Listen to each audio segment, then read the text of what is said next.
Folks, Black Star Network is here. Oh, no punching! I'm real revolutionary right now. Support this man, Black Media. He makes sure that our stories are told. Thank you for being the voice of Black America, Roland. Stay black. I love y'all. All momentum we have now, we have to keep this going. The video looks phenomenal. See, this difference between Black Star Network and Black-owned media and something like CNN. You can't be Black-owned media and be scared. It's time to be smart. Bring your eyeballs home. You dig?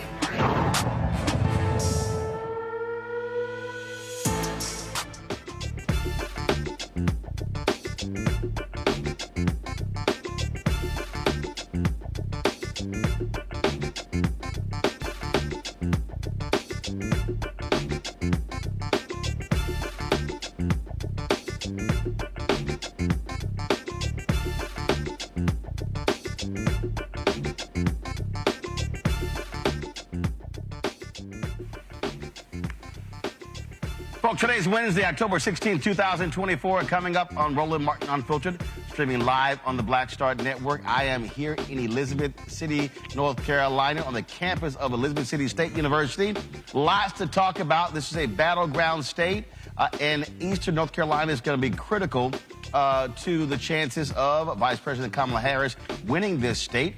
The first time Democrats could win the state since Senator Barack Obama won it in 2008. We'll talk to some students here, also local leaders, about what's happening on the ground when it comes to getting the black vote out, which will be critical in this election. Also, a big ruling coming out of Nebraska. The state Supreme Court there knocked down Republican efforts to prevent the formerly incarcerated folks from being able to vote. That means some 7,000 formerly incarcerated individuals will be able to vote in this year's election. Also, the DOJ secures an injunction against the state of Alabama when it comes to removing folks from the voting rolls inside of 90 days, which of course violates the Voting Rights Act. Also, on the show, Vice President Harris was in Pennsylvania today with about 100 Republicans who are endorsing her campaign. They say they're choosing country over party. Also, We'll talk about the idea of the Ferguson effect, that and more. So lots to talk about, folks. It is time to bring the funk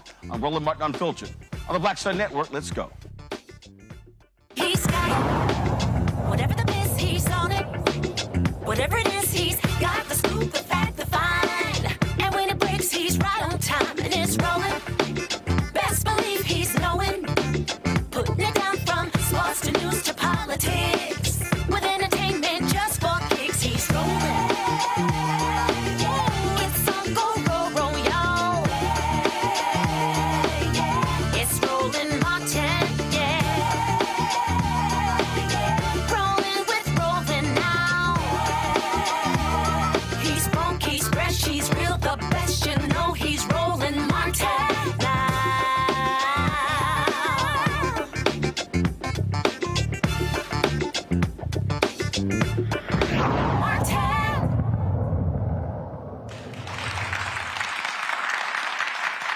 All right, folks, we are here on the campus of Elizabeth City State University, the Vikings in North Carolina. Glad to be here. Of course, we were just here on Sunday when I interviewed Vice President Kamala Harris in Greenville at East Carolina University. North Carolina is a critical state when it comes one of the 7 battleground states that will determine the 47th president of the United States. And you know what? To get things kicked off, let's hear from the sound of class here at Elizabeth City State University. Their band. Let's go.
All right, then. Give it up for the sound of class here at Elizabeth City State University. We appreciate that. Thank you so very much.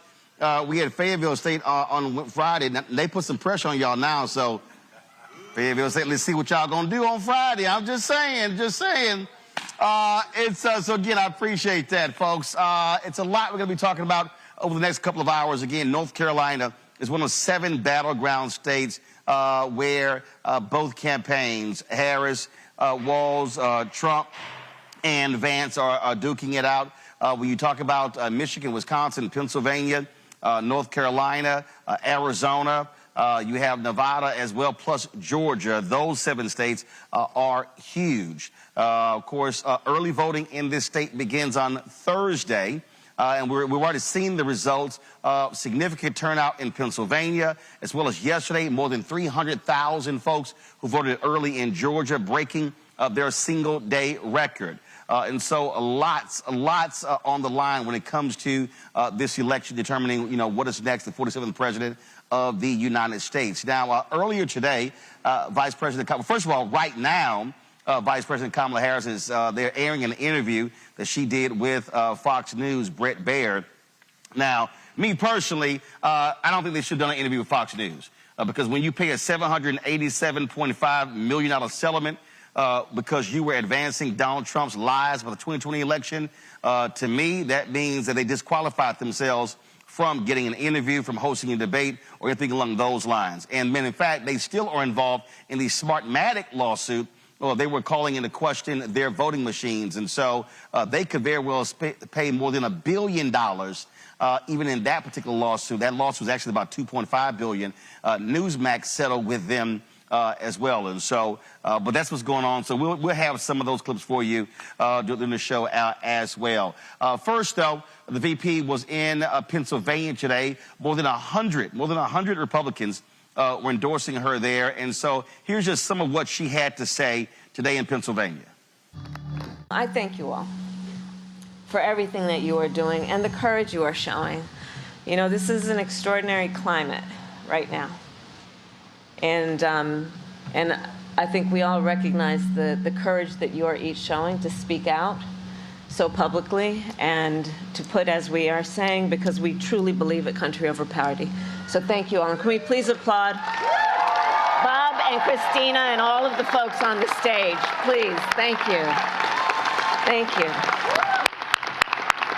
Truly, thank you. So if you all have a seat, please do sit. Yes. So as I think everyone here knows, we meet in a place that holds a very special meaning for our country. Here on Christmas night, 1776, General George Washington and over 2,000 troops crossed the icy Delaware River in darkness, then marched to Trenton, where they surprised an outpost of enemy soldiers and achieved a major victory in the American Revolution. And after we won the war and achieved our independence, delegates from across the nation gathered not far from here in Philadelphia to write and to sign the Constitution of the United States.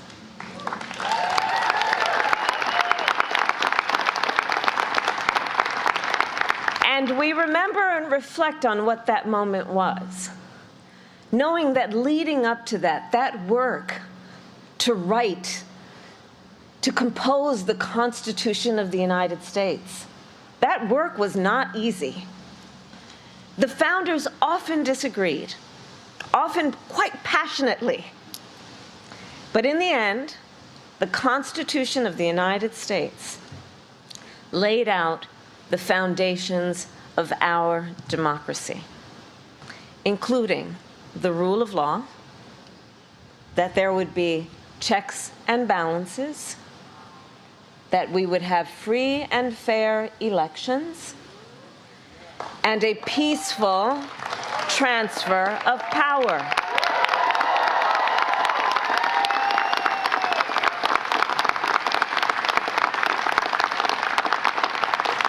And these principles and traditions have sustained our nation for over 2 centuries.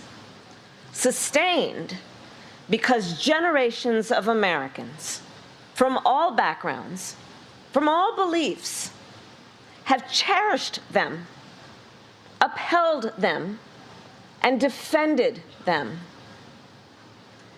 And now, the baton is in our hands.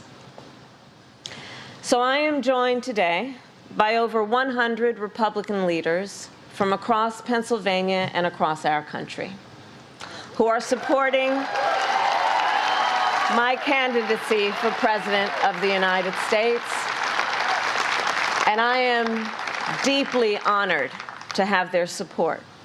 Some served in state houses, some in the United States Congress, some worked for other Republican presidents and Presidential nominees, including Mitt Romney, John McCain, George W. Bush, George H.W. Bush, and Ronald Reagan. And some today served in Donald Trump's own administration. We also have with us Republican voters from here in Pennsylvania and beyond, who have been active in their Republican parties for years, who have supported Republican candidates up and down the ticket. Now, I say all that to make an obvious point. In a typical election year, you all being here with me might be a bit surprising, dare I say unusual. But not in this election. Not in this election.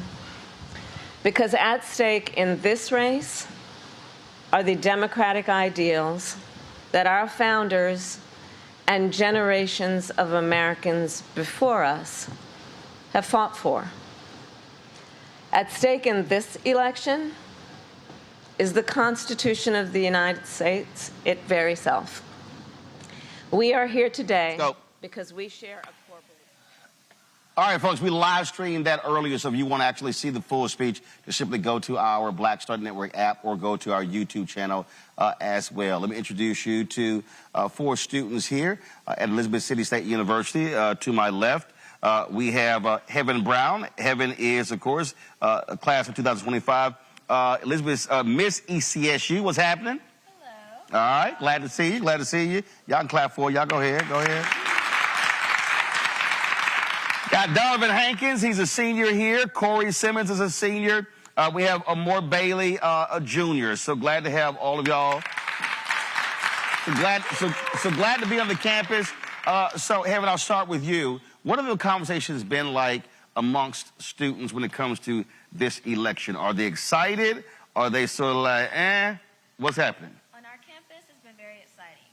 We've had a great turnout to all debates, from vice president to presidential debates. Were y'all hosting watch parties on campus? And okay. Hosting watch parties every time, and people showed up, whether it was with SGA or other groups. Tomorrow we have the March to the Polls. Every year, every March is always a big march. We have the Santa Claus come out and march for us. So we have fun. The orders come out, and it's always a great time. Gotcha. Now you have March to the Polls. Is there a polling location on campus, or is it off campus? It's off campus, but it's so close. It's might as well be on our campus. Oh, good. Y'all, it's like I was at A&T a few years ago. I think it was like 2 miles away. It was like a long damn walk. No. So what you're saying is, any student on this campus does not have an excuse not to vote because it's that close. There's no excuse, and you can use your ID card as a Viking to vote. Oh, really? Yes. Okay, because you can't do that in Texas. But you can use a gun permit, but you can't use your state ID to actually do it. Amor, what about you? What have these conversations been like? What are fellow students talking about in terms of the issues? Well, everybody is just stressing to vote. Just vote, vote, vote. Because this is a really important election, especially for people who can vote. And people are, still like shaky about like who they're going to vote for and everything. They feel like they're not going to vote for the right person, but every vote matters. All right. Donovan, we're seeing across the country young sisters are outpacing young brothers. What are the conversations like among young brothers about this election? I think on this campus, the conversations, at least that I've seen amongst men, is that we're trying to stress how important it is to vote, because everything from like your city comptroller, like everything from like the books that go in your classroom, whether or not the bus runs by your house, like those are things that can be affected by who you vote for. Y'all gotta educate. Is it the education rate? Y'all got a crazy person running for education commissioner. I've been seeing some of her stuff, and I'm like, ooh, Lord, she need to be committed. But that's just me. That's just me. So folks are talking about down ballot races. Yeah, and trying to break through that voter apathy, which is a real big issue in the community. Gotcha. Corey, what are you hearing? What's been talked about? Definitely, like you said, they're stressing voting on campus because this election is very important. Because this election is going to determine pretty much life. I ain't going to lie. Like, if one person wins, it's like, if if one person wins, it's going like it's two different roads, and we got to determine which road we want to go down. Right. It's important. Well, one of the things that I keep stressing, and I literally did my radio commentary before I came out here, is that Obama won this state in 2008, and y'all weren't even close to school, so that was 16 years ago. But he won this state by 14,100 votes because that was a massive black turnout. And ever since then, you've had efforts in this state by Republicans in the legislature to frankly suppress the vote. I mean, all sort of different efforts. You had a federal judge that literally ruled that was laser-like targeting of black voters in this state. And what I keep saying is, I mean, this is a margin election. So he won by 14,100. So when we say every vote counts, literally, if black folks turn out in large numbers, that could determine who's the next governor, who's the next president. And so is that also being discussed, that every vote does indeed count? Because I've interviewed a lot of young folks across the country who say, well, I just don't think my vote counts. And I keep saying, look at the numbers. It can actually be the difference. Yes, we've definitely stressed it. And what I normally stress to students is that we're 20-something years old. We have about 50, 60 years left in this country to live. This election matters to the rest of our lives. When we graduate, this is the economy we're graduating into. This is our vote. My first president was Obama. I don't remember any other president. So it's important for us to make this vote count, and our voice does matter. We try to forget the one that came after him, too. But I understand your point. I understand your point. But you're right, because I was asked about this, and I said, someone asked me, they said, well, what's your motivation? And I said, listen, I could easily say whoever wins is not going to have a material impact on me personally. I said, but I'm doing all I can because I have 9 nieces and 4 nephews. And literally voting in an election, Donovan, is really the next 20, 30, 40 years. I think a lot of people don't quite understand that. When you talk about the Supreme Court, whoever wins the presidential race is likely going to appoint 2 Supreme Court justices, and that person is going to likely be on the court, if you look at how the justices have been going, for the next 40 years. That means if you're 20 years old now, those seats, if they or feel, won't come up again until that person is 60. Yeah. So is that on the minds of folks?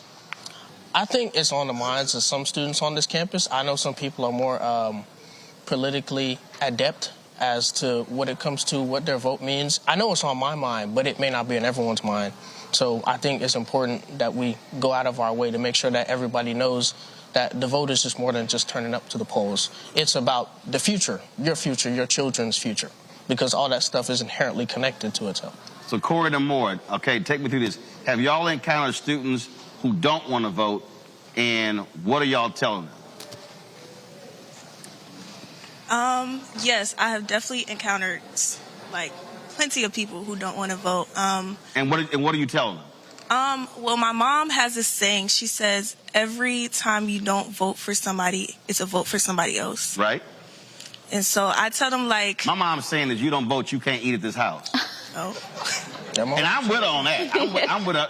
That's right. And look, I'm a firm believer. You cannot come to Sunday dinner unless you bring your "I voted" sticker. But I just let them know, because everybody doesn't have the luxury to vote in other countries. This is a very, it's kind of free country, but it's a very free country. So the fact that we have the luxury to vote, we should just go out and vote. And I tell them that it's very important because even though the presidential election is the election everybody kind of goes out to vote for, other certain smaller elections are important too. Right. And so they should think about this, think about not voting for prices and other stuff that affects us daily by the. So Corey, what are your debates like among brothers and sisters who say, man, I'm not feeling nothing you're saying on this voting stuff? So there's been people who was coming up to me. Hold the mic up to your mouth. Oh yeah. There's been people that come up to me and they were asking me what's the purpose of voting? Why do I have to vote?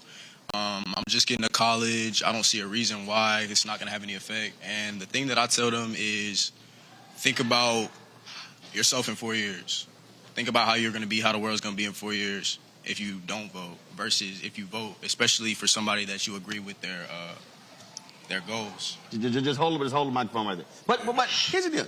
Do they also not realize this is a state school? Yeah. Which means that your funding is determined by elected officials?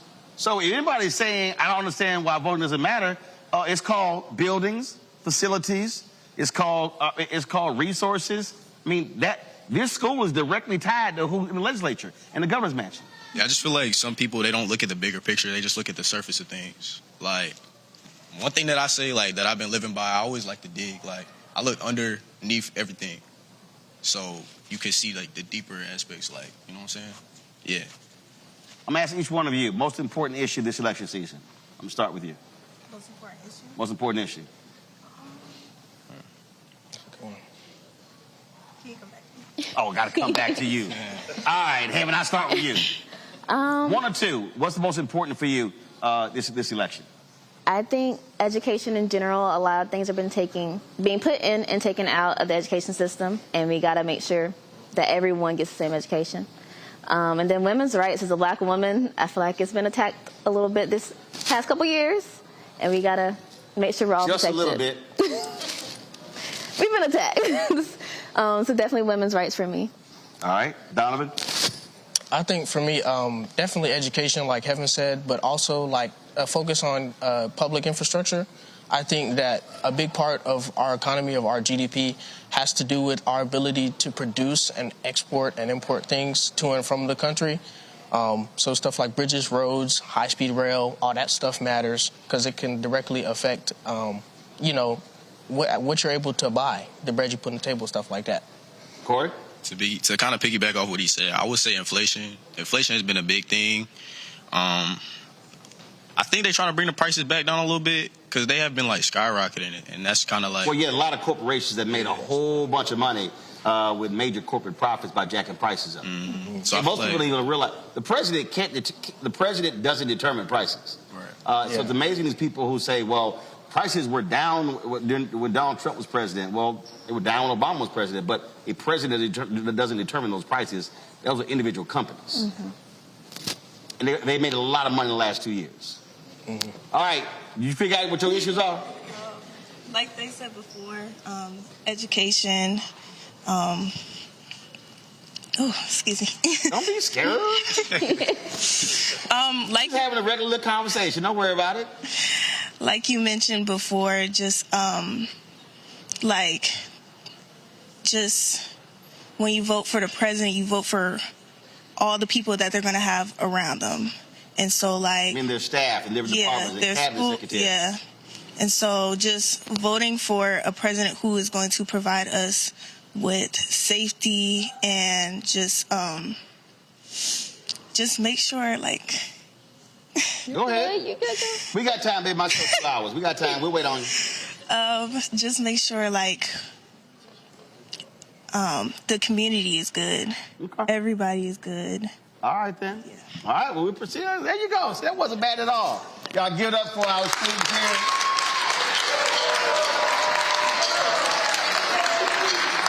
I'm gonna go to a break. We come back. We're gonna talk some more. I got a panel, virtual panel that's back in the studio. Plus, we got some additional panelists who are here as well. Santa Claus, y'all gonna take us to the break? All right, we'll be right back. A Roland Unfiltered. All right, what y'all gonna do? Take it to the break. To the break. No, no, mean you're supposed to play something to the break. Oh, what you want to play?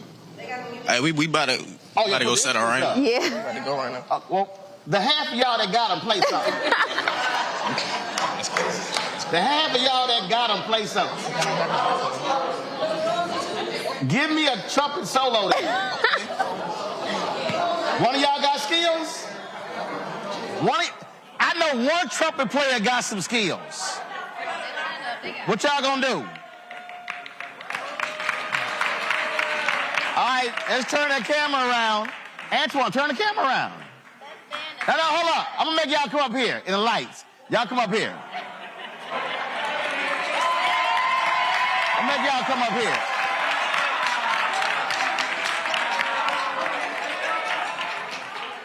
I told y'all my show Unfiltered. Y'all know what I'm going to do. All right, let's see what y'all got.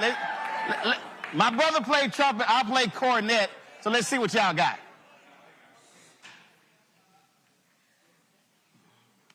All right, let's see what y'all got. Y'all need me to direct?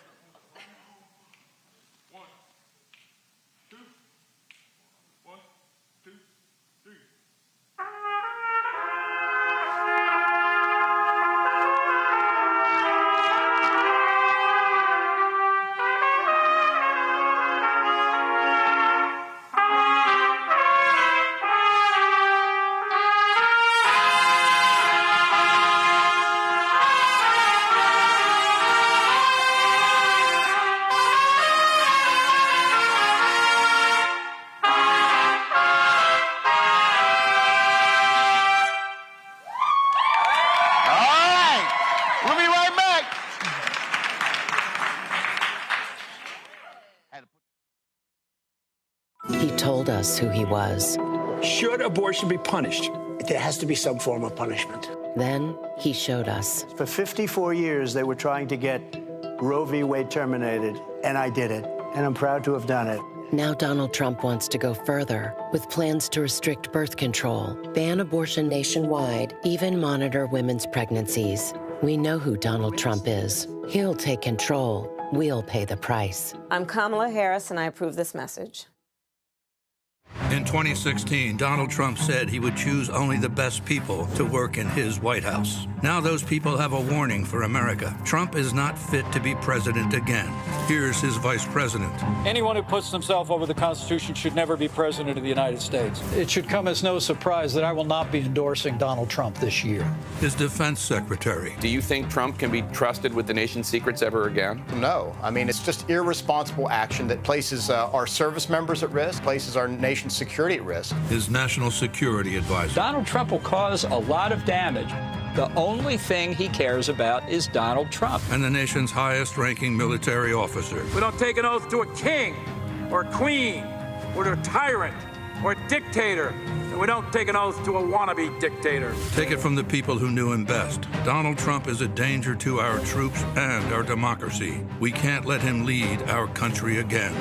I'm Kamala Harris, and I approve this message. In 2016, Donald Trump said he would choose only the best. I get it. The cost of rent, groceries, and utilities is too high. So here's what we're going to do about it. We will lower housing costs by building more homes and crack down on landlords who are charging too much. We will lower your food and grocery bills by going after price gougers who are keeping the cost of everyday goods too high. I'm Kamala Harris, and I approve this message. Because you work hard for your paycheck. You should get to keep more of it. As president, I'll make that my top priority. Bob and I both voted for Donald Trump. I voted for him twice. I won't vote for him again. January 6th was a wake-up call for me. Donald Trump divides people. We've already seen what he has to bring. He didn't do anything to help us. Kamala Harris, she cares about the American people. I think she's got the wherewithal to make a difference. I've never voted for a Democrat. Yes, we're both lifelong Republicans. The choice is very simple. I'm voting for Kamala. I am voting for Kamala Harris. Carl Payne pretending to be Roland Martin. Holla! You ain't got to wear black and gold every damn place, okay? Ooh, I'm an alpha, yay. All right, you're 58 years old. It's over. And you are now watching Roland Martin Unfiltered. Uncut, unplugged, and undamn believable.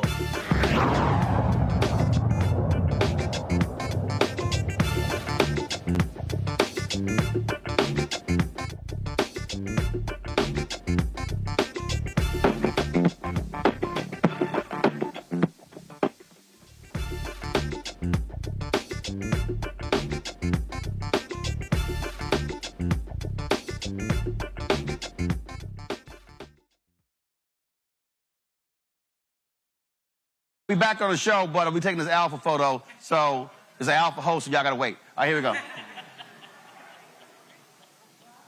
Got it? All right. Y'all can head drop. There you go. All right. I appreciate it. Appreciate it, Frat. All right, folks. We are back on the show. Just hold it. So let me go introduce our panel. In the studio, Rebecca Carruthers, Vice President, Fair Elections Center out of Washington, D.C. Patillo, host People, Passion, Politics, News and Talk 1380 WAOK out of Atlanta. Jade Mathis, Counsel, District Legal Group out of D.C. Glad to have all three of you.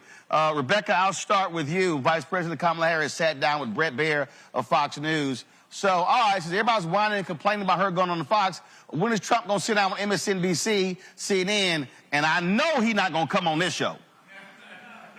Well, I'm not going to pretend that I speak for Trump or the Trump campaign, so I can't answer that. But one thing that I will say, whether people like it or not, the majority of people are getting their information from non-traditional sources. Americans going into the elections just watching their local news station to get information isn't what's happening, especially with some of the Gen X, the millennials, and most certainly with the Gen Zs. But watching the Harris campaign actually go to more non-traditional and digital sources of media, we'll see in less than 3 weeks if it pays off and if that's the strategy for the future for candidates running for president in this country.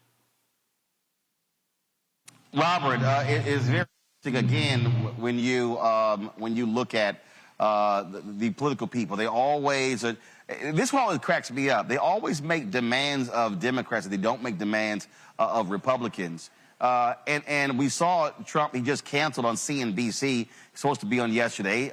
Then he didn't go on. He's been canceling other interviews. Sounded to me like somebody's a little squirrely when it comes to, the ability to actually have conversations. Well, I think what we're seeing is kind of the one superpower Kamala Harris has in this race. Yesterday, I was up in Detroit with Congressman Jonathan Jackson, with Minnesota Attorney General Keith Ellison, speaking with workers and union members about raising the minimum wage on the federal level. At the same time, Reverend Jesse Jackson, who's in his 80s, was in Columbus, Ohio, meeting with clergy and community leaders. Everyone's headed down to North Carolina A&T to appear at homecoming. You have Barack Obama in Western Pennsylvania talking to black men. You have Kamala Harris sitting down with Fox News. This is what happens when you have a broad base, when you have a big tent party, when you can talk to all parts of America and be accepted in all parts of America, where you have an agenda that reaches out to the middle class, that talks about building our economy from the bottom up and the middle out and not trickling down. We talk about bringing people together, not trying to divide them along lines of race and sex and ethnicity and age and income brackets. And this is why we see the MAGA movement becoming so small.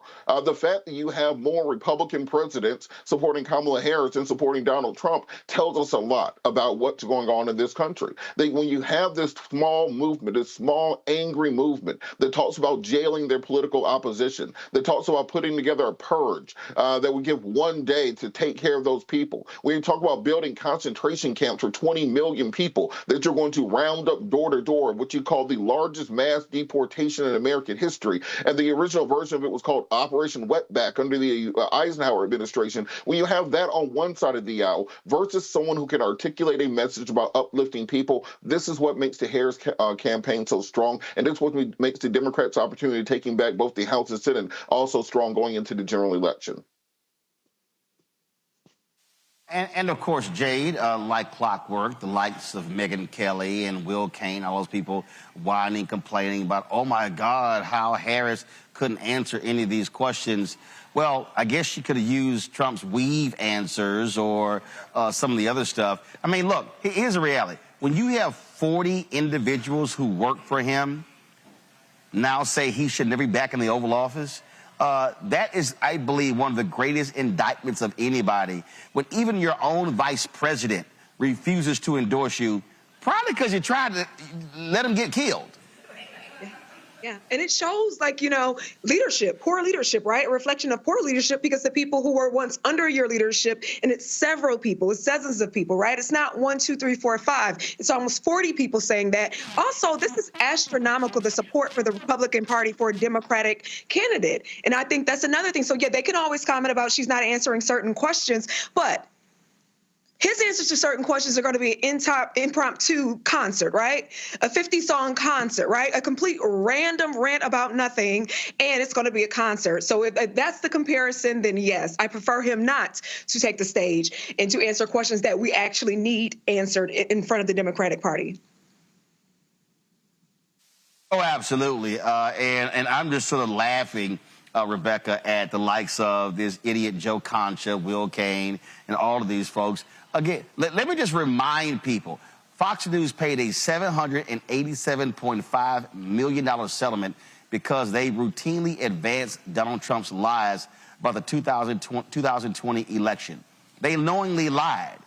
And then they even Brett Baer, who interviewed Vice President Harris, there are emails where he said, hey, maybe we should pull back from this because our audience is not happy that we actually called the election for Biden. They still are involved in the Smartmatic lawsuit. So let's be real clear here, Rebecca.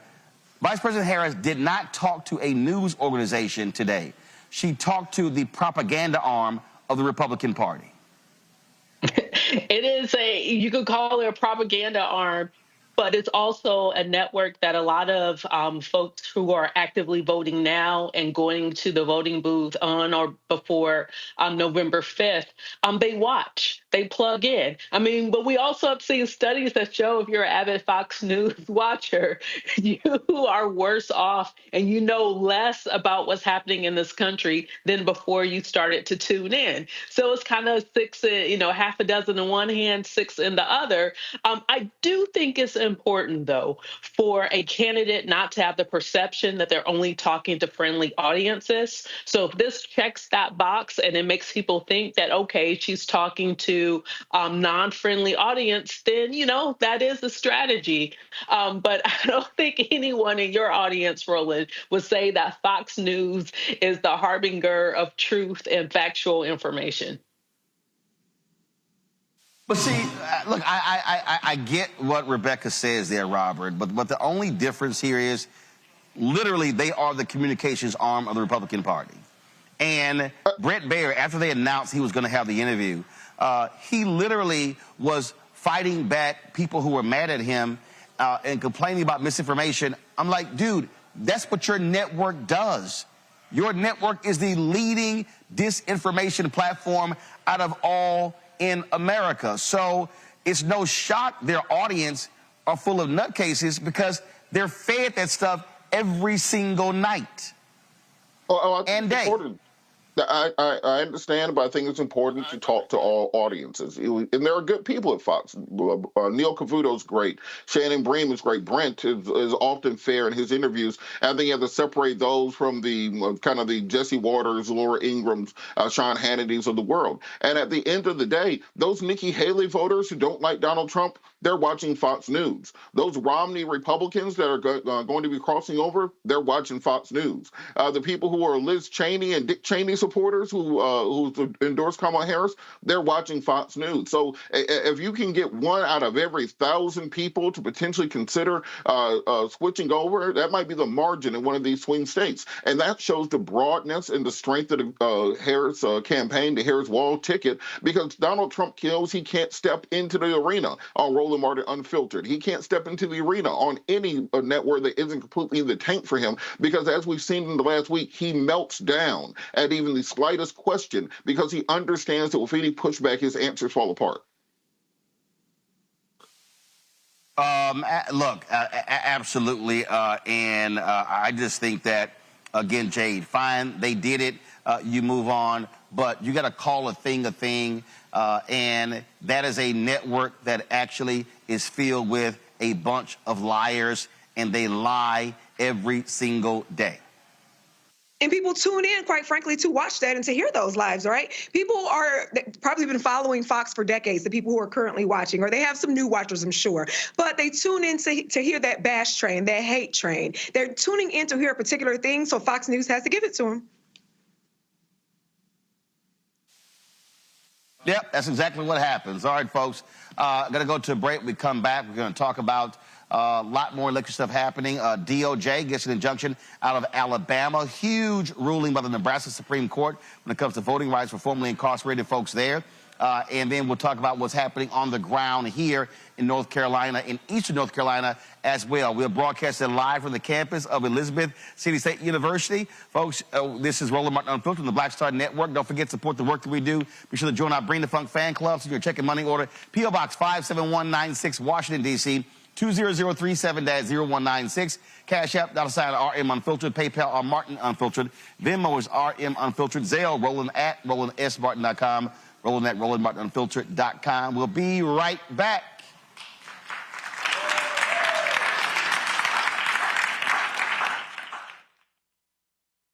IVF is a miracle for us because it allowed us to have our family. After having my daughter, I wanted more children, but my embryo transfer was canceled 8 days before the procedure. Donald Trump overturning Roe v. Wade stopped us from growing the family that we wanted. I don't want politicians telling me how or when I can have a baby. We need a president that will protect our rights, and that's Kamala Harris. I'm Kamala Harris, and I approve this message. Of 100 Republicans who worked in national security for Presidents Reagan, both Bushes, and for President Trump, now endorsing Harris for president. She came up as a prosecutor, an attorney general, into the Senate. She has the kind of character that's going to be necessary in the presidency. Vice President Harris is standing in the breach at a critical moment in our nation's history. We have a shared commitment as Americans to do what's right for this country. This year, I am proudly casting my vote for Vice President Kamala Harris. Former generals, secretaries of defense, secretaries of the Army, Navy, and Air Force, CIA directors, and National Security Council leaders under Democratic and Republican presidents, Republican members of Congress, and even former Trump administration officials agree there's only one candidate fit to lead our nation, and that's Kamala Harris. I'm Kamala Harris, and I approve this message. Wrongfully convicted. 5 teenagers were arrested, tried, convicted, and sent to prison. No men were exonerated. What he did to us, he tried to end us. Of course I hate these people. So-called Central Park 5. Calling for execution. And let's all hate these people. You cannot have this man go into office again. I want society to hate him. We were innocent kids. The confessions were coerced. Today, we are exonerated. That guy says he still stands by the original guilty verdict. This is about democracy being on the ballot. I have absolutely no compassion. Look at Kamala. She represents the kaleidoscope of the human family. There's something different happening in America. We will get the opportunity to build a future where we will be able to thrive and not just survive. Hello, I'm Paula J. Parker. Truly proud on the Proud Family, Louder and Prouder on Disney+. And you're watching Roland Martin, Unfiltered.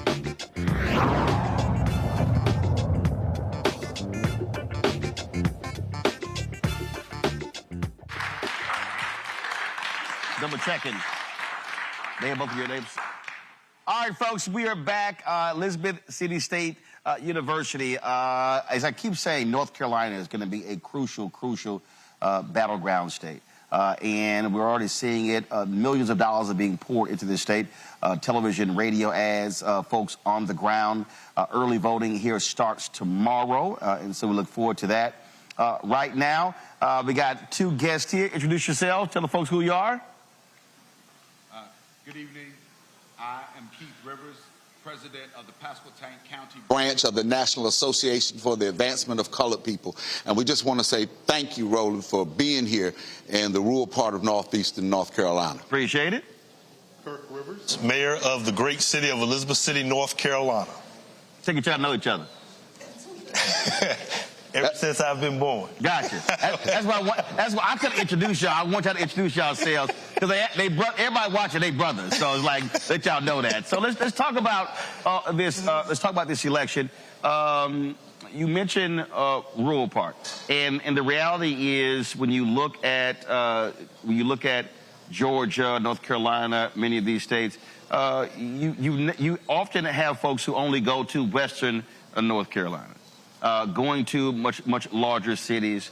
But for folk who don't understand, explain to them how critical these large black counties are in East North Carolina. They are very, very critical in this election. One reason is our county and this area of Northeast North Carolina is very unique because we live in what I like to refer to as the media desert. The bulk of our media comes out of Virginia because we're so close to the Virginia line. We're 20 miles from the Virginia line. So persons that have satellite don't get North Carolina news. Those that have cable, the media, the North Carolina news actually comes out of Wilmington. So we are in a very unique situation because it's very hard to disseminate information. It's hard to carry that out. And many times when persons are going to the polls, earlier the students spoke about, you know, what are the issues when you ask them? Who's on the down ballot? A lot of times we don't get those. So you just being here is vital and is critical because our students at this university have been under a continuous attack, an onslaught, if you want to call it, by the local, by many members who are the extremists of the local Republican Party. And this has perpetuated itself even over the last 4 months.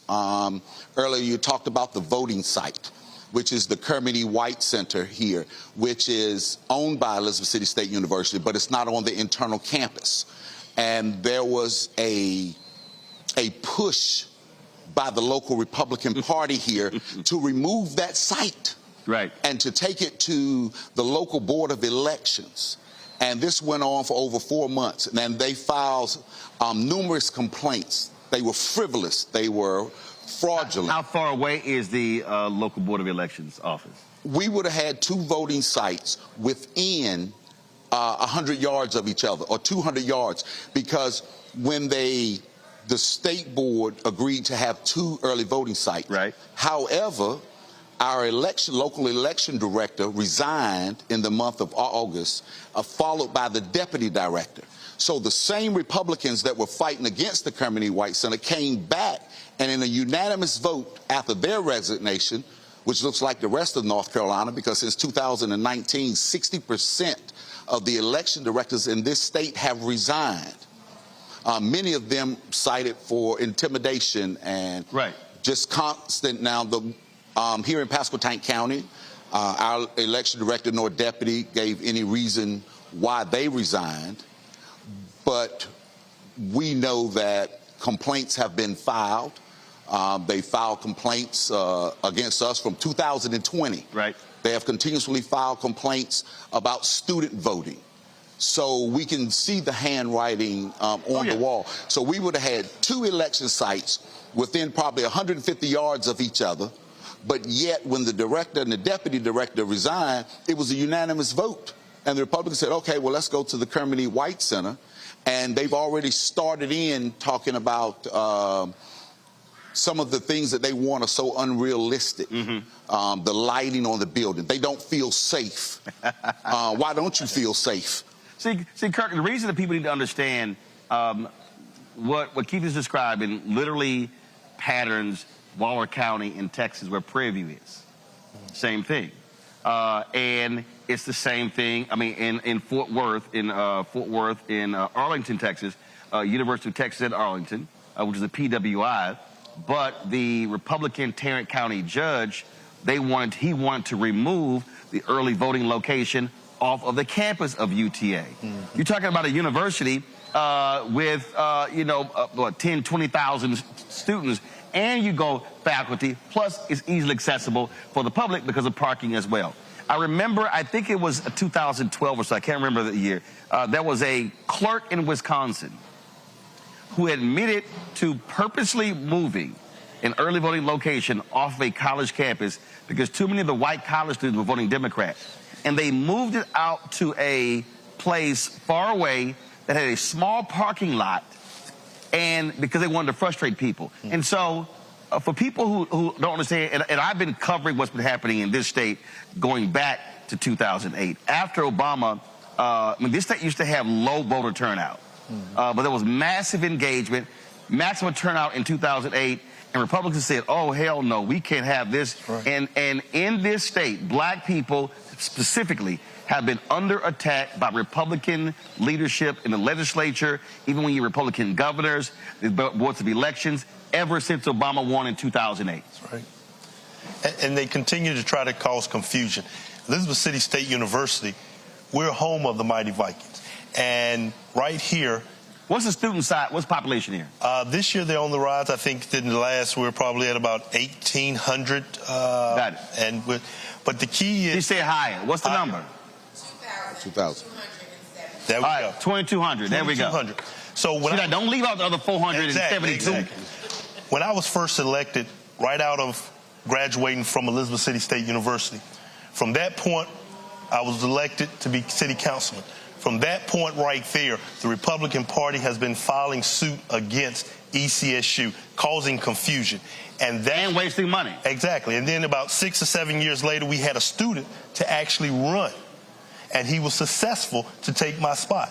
Well, what took place right after that? They've been constantly trying to keep students from voting here in Elizabeth City because of the fact that they were planning to have a Republican control, just like you talked about, because it's bigger than the city of Elizabeth City. But we have to make sure that we continue to let our students know that they are the power, that they are the strength, that if we get them to turn out and vote, to exercise, to be a part of this democratic process, then we begin to make a change. But as long as we stay divided, as long as we allow confusion, students, older people, they shy away from that. And that's something that I continue to applaud the NAACP, because they're constantly fighting to make sure that our students know IDs, constantly bringing election officials out to the campus to have informative sessions on how to register, not to just be kicked out because you put the wrong box. But that's one of the things that I'm just so proud to make sure that I'm always on the campus visiting the students, because I want them to know that they are very valuable to the future of Elizabeth City and North Carolina and the entire presidential process. I'm going to have my panel ask some questions here after this here. But I mean, here's the thing, again, that people don't understand in this state.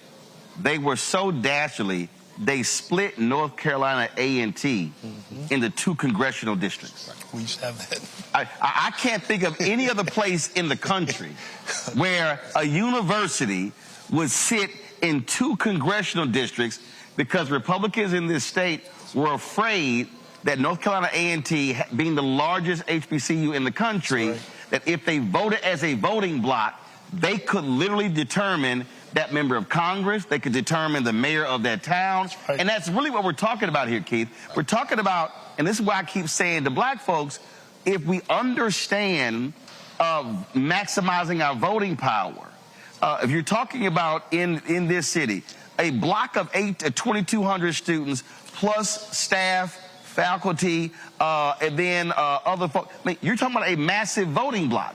Right. And that's the thing that they're scared of. But if we maximize our power, we could be sweeping elections. Yes. And this is not just unique to this election.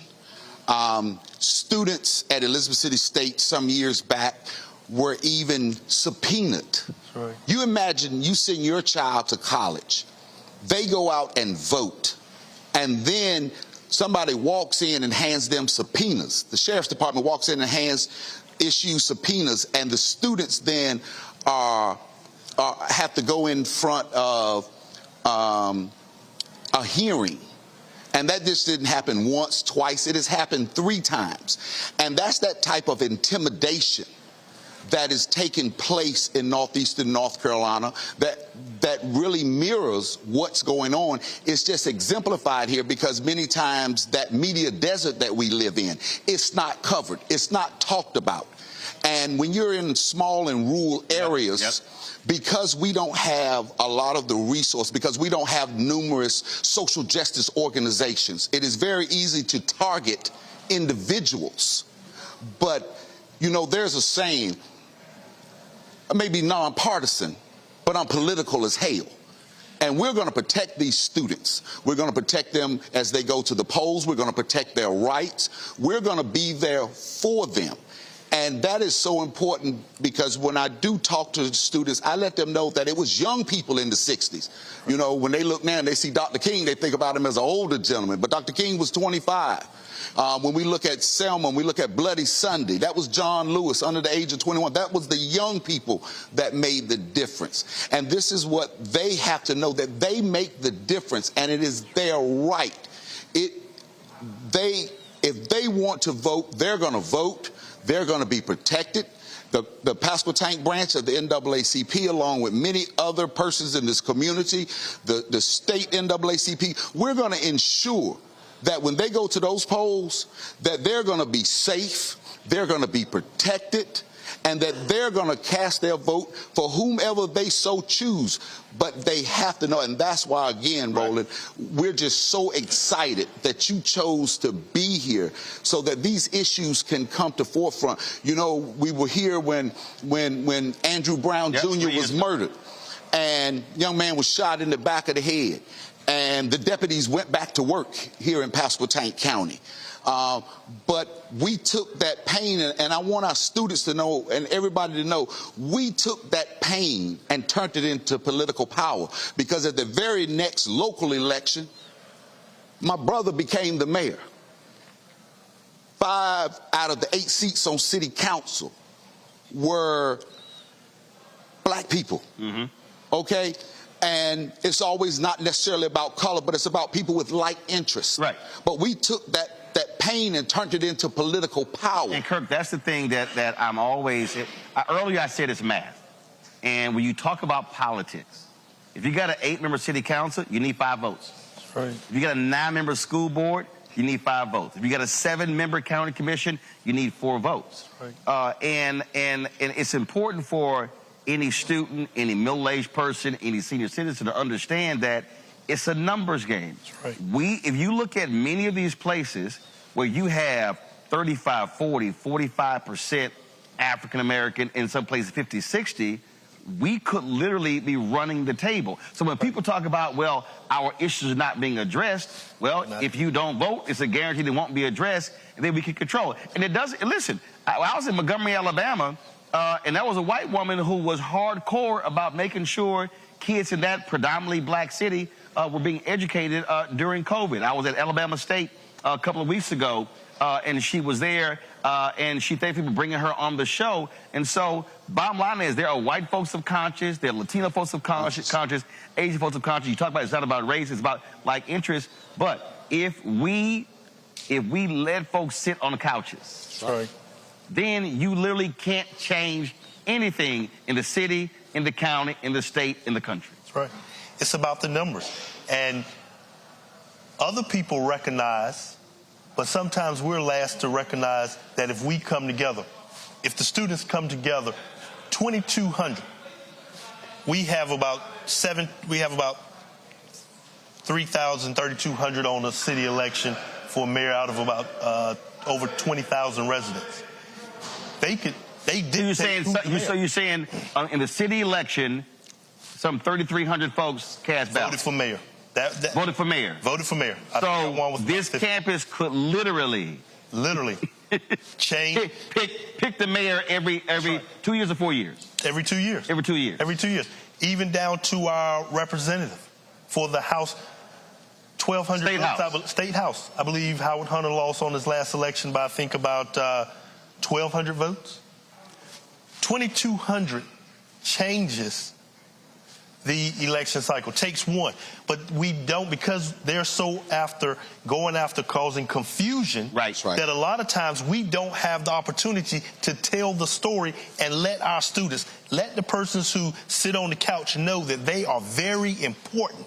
And that's what, I think that's what I tell my brother, that's their game all the time. Keep causing confusion. That way we don't have opportunity to educate. And once you tell people and empower them through educating, telling them what's going on, now they get motivated. Now they're trying to learn. And once you get, when you had these students up here, I was just listening to some of them talk, and I was becoming energized because it's great to hear students talk. A lot of times older people only once talk, But when you hear students and they begin to understand that they control the power, that they can dictate what takes place in the state of North Carolina, in Elizabeth City, that's power. That's power that we have to tap through all. And North Carolina we're the largest, have the most four-year historically black colleges in our state than any other state. Right. If the students come together and decide and push an agenda, everyone would be able to get their agenda. ECSU could have multiple buildings, more funding, if the students come together. But they have the power, and that's why we're glad that you were able to come here, come to the campus of Elizabeth City State University, because as Elizabeth City, as the mayor, the one thing that I let everyone know, we're proud to say we are the home of the mighty Vikings. We're recognizing, I love to come out and talk to our students. I try to bring multiple people out because they are the economic source that's in our city. They are the voting base in our city. We need Elizabeth City State University, and I'm a mayor that has no problem with saying that because I want the students to know that they are a valuable asset here. Well, you also need it because this university is a major economic generator to this city as well. Robert, I'm going to go to you, Robert, because when Moral Mondays was taking place here, being led by Reverend William Barber and others, what was very interesting about that is I never forget, I spoke a couple of years later. It was Reverend Barber's last NAACP state conference dinner. And there were a group of 3 or 4 white women, and they said, I bet you never thought you would meet 4 white women as founders of an NAACP chapter. And they talked about founding this chapter in the mountains of North Carolina because through Moral Mondays, there were white folks who said, wait, they talking about the same stuff that I'm being impacted by. And so what you saw was what began as a largely black Moral Monday movement begin to totally change. That's what I'm talking about, how when you focus on those issues, how North Carolina literally can change as opposed to being a red state. You're absolutely correct. Now, I think that when we look at the expansion of the map that Kamala Harris has exhibited since she got into this race, and then you can't ignore, Mark Robinson is there. And he is a entity on the Republican side. And for our Christian conservative voters who might be watching, I want you to think to yourself the fact that Mark Robinson will probably still get 40% of the vote in North Carolina, despite saying he's a black Nazi. He will still get 40% of the vote. So for our guests, I would like to ask, what are you hearing in response to kind of this extreme MAGA agenda? And for people who are still undecided, have you talked to them about what Project 2025 is going to do to affirmative action? Have you talked about what it's going to do to HBCU funding? What are people saying when you talk about the agenda that the other side of the aisle has?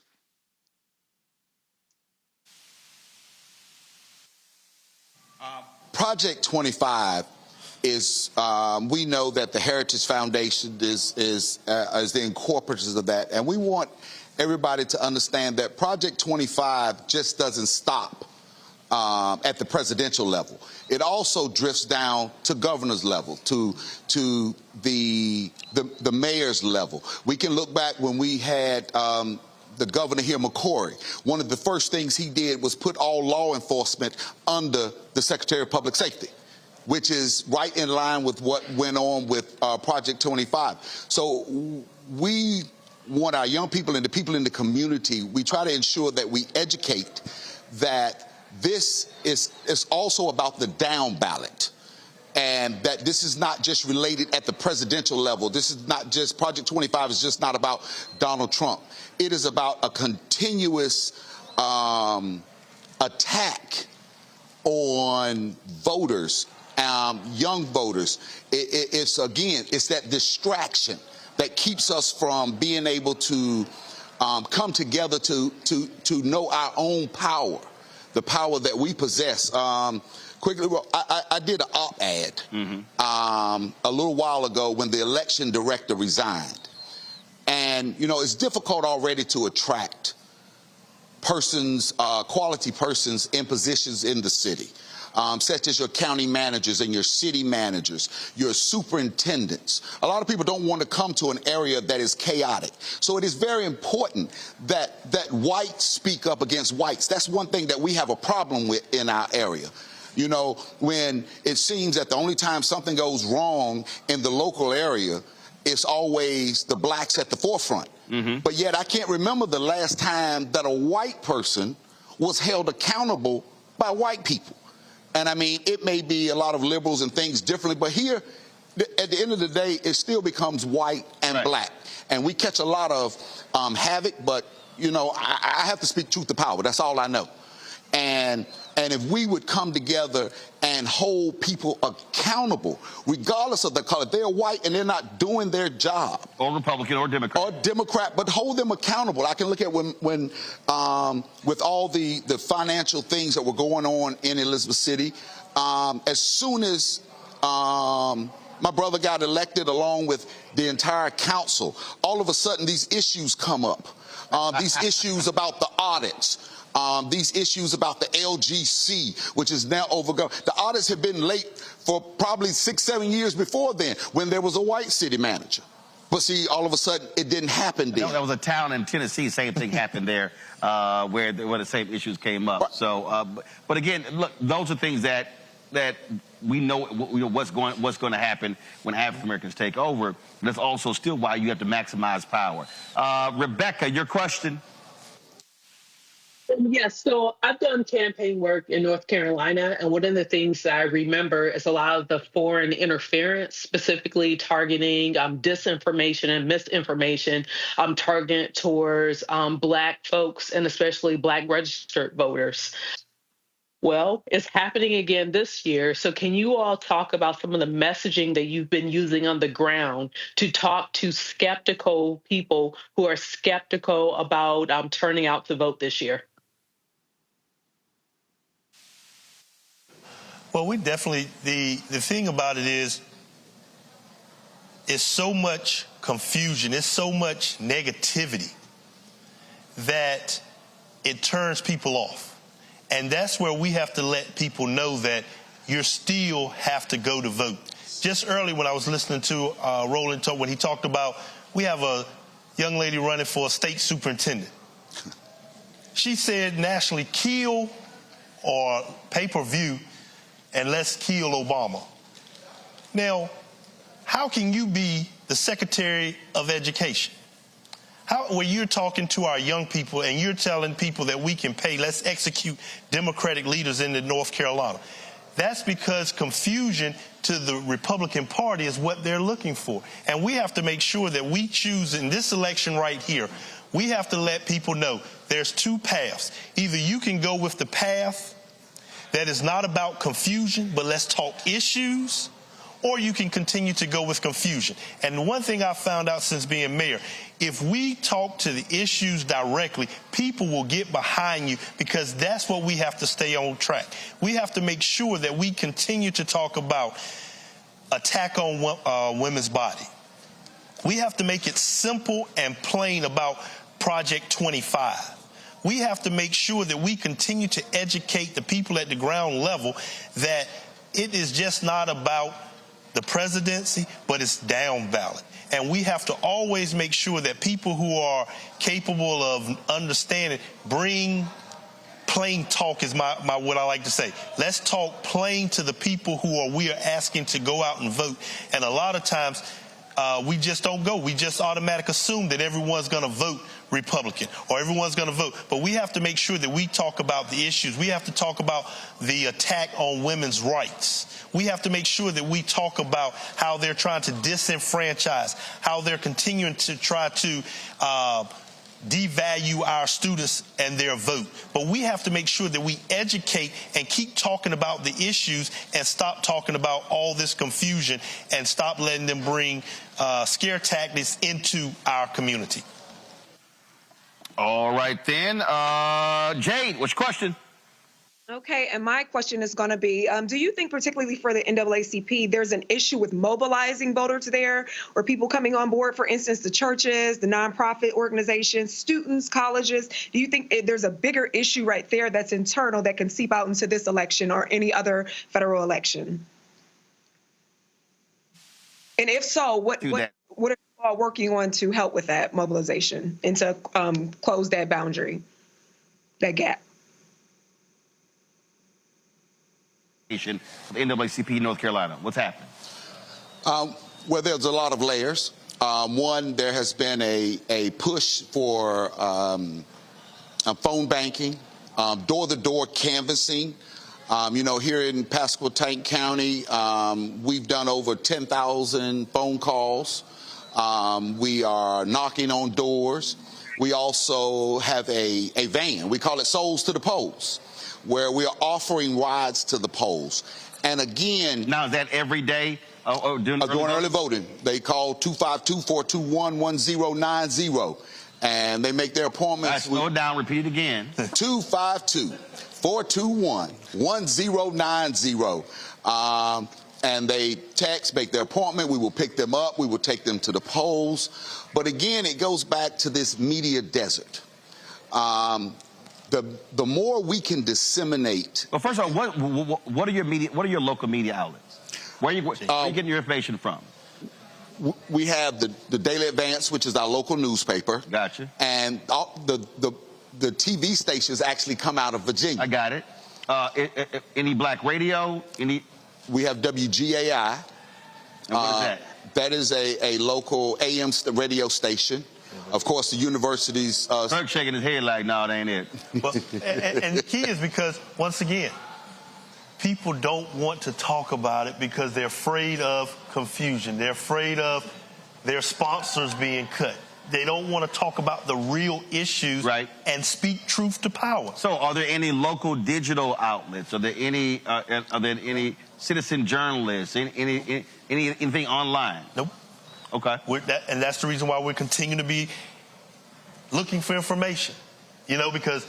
And that's the reason why my brother said we're so excited that you're here. Is there a radio station on the campus? Yes. Yes. There's a radio station only. But that's why we're so excited because, once again, people are being politically correct by not talking the truth or skirting certain issues, don't want to say what's going on because they feel it's a backlash. Well, that's one of the reasons why for us, look, our fan base, since we launched the show 6 years ago, we had 31,000 of our fans contribute to our show in excess of $2.5 million. And the reality is when you are dependent upon other sources, that's how you're going to control it. And so for me, being able to own it, control it, not sitting here worrying about that, something that needs to be said has to be said. That's right. And again, I think that's really important. Last question for you. Jade asked a question about in terms of the canvassing and things along those lines. Are you getting resources from the national organization? Are they funding efforts in North Carolina on the ground? Yes, but that comes at the state level, and then of course the information, the training. We partner with a lot of. So the state sending y'all money? The state conference and the NAACP? I'm just making sure y'all getting some money. No, where we are, what we do is we partner with a lot of social justice organizations here, such as Black Voters Matter. The state conference or NAACP sending y'all some money? We get resources from the state conference. I just want to know. Because, if I need to call Derek Johnson, I call and say, bro, cut a check. And we get, I ain't got a problem calling, so I'm letting you know. I ain't going to call nobody. We get resources. Okay, all right, keep checking. And so the push again is that dissemination of information. For example, like my brother said, Morrow, who's running for state superintendent, there's so many people that had no idea about those comments that were released on CNN when they said, hey, put the execution of Obama we'll pay for it. on paper. Oh, she got her damn and we actually went to the Republican meeting when they advertised that she was coming. I was asked to leave. Damn, I would have showed up.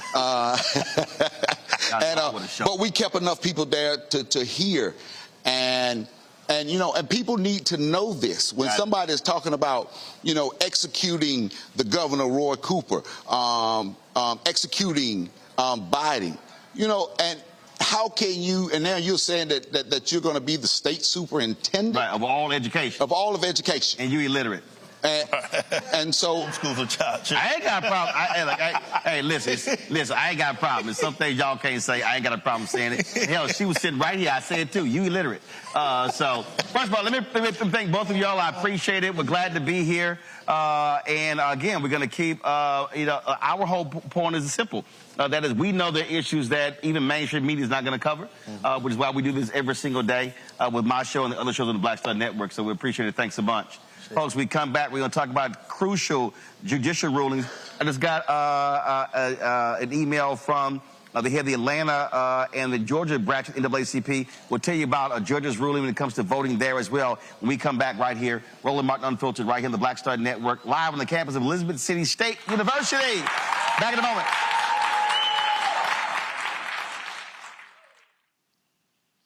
Here's a 78-year-old billionaire who has not stopped whining about his problems. Oh, she had a big crowd. Oh, the crowd. This weird obsession with crowd sizes. It just goes on and on and on.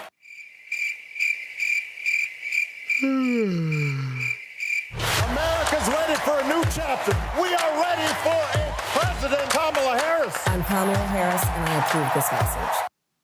The overturning of Roe almost killed me. I had a blood clot in my uterus that caused my labor to have to be induced because of the overturn of Roe v. Wade. I wasn't able to get life-saving treatment sooner. I almost died. And that's because of the decision that Donald Trump made. I was able to get Roe v. Wade terminated, and I'm proud to have done it. The doctors and nurses were afraid that if they treated me in the incorrect way, that they would be prosecuted for that. And that's appalling. Donald Trump says that women should be punished. Do you believe in punishment for abortion? There has to be some form of punishment. For the woman? Yeah. I believe that women should have reproductive freedom to make the choices about their own bodies. 4 more years of Donald Trump means that women's rights will continue to be taken away one by one by one by one. This has to stop because women are dying. I'm Kamala Harris, and I approve this message. Jill Stein, Green Party candidate for president. So why are Trump's close allies helping her? Stein was key to Trump's 2016 wins in battleground states. She's not sorry she helped Trump win. That's why a vote for Stein is really a vote for Trump. Jill Stein, I like her very much. You know why? She takes 100% from them. I'm Kamala Harris, and I approve this message. There's nothing socialist about Kamala Harris. Trump says Harris is a radical. I don't buy it. Conservatives have a supermajority on the Supreme Court. With a likely Republican Senate, those checks and balances will keep our country sane. If Trump wins, he could end up with total control. I'm a conservative. I don't agree with Harris on everything, but she was a tough prosecutor, and she put bad guys in prison. I voted for Donald Trump 3 times. I'm voting for Kamala Harris in November. And I'm voting for Kamala Harris this fall. Winners never back down from a challenge. Champions know it's anytime, any place. But losers, they whine and waffle and take their ball home. Trump now refusing to debate a second time. He did terribly in the last debate. He's so easily triggered by Kamala Harris. Well, Donald, I do hope you'll reconsider to meet me on the debate stage. If you've got something to say it to my face. I'm Kamala Harris, and I approve this message. He told us who he was. Should abortion be punished? There has to be some form of punishment. Then he showed us. For 54 years, they were trying to get Roe v. Wade terminated, and I did it, and I'm proud to have done it.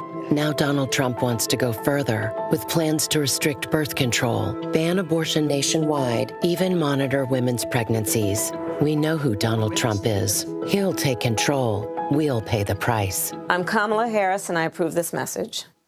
Winners never back down from a challenge. Champions know it's anytime, any place. But losers, they whine and waffle and take their ball home. Trump now refusing to debate a second time. He did terribly in the last debate. He's so easily triggered by Kamala Harris. Well, Donald, I do hope you'll reconsider to meet me on the debate stage. If you've got something to say it to my face. I'm Kamala Harris, and I approve this message. Hi, Hi, I am Tommy Davidson. I play Oscar on Proud Family, Louder and Prouder. I don't play Sammy, but I could. Or I don't play Obama, but I could. I don't do Stallone, but I could do all that. And I am here with Roland Martin on Unfiltered.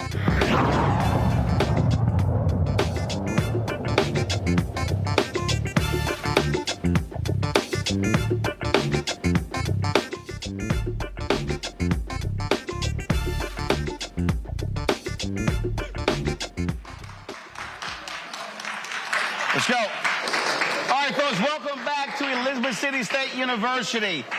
Today in Nebraska, the state Supreme Court made a huge ruling impacting formerly incarcerated folks.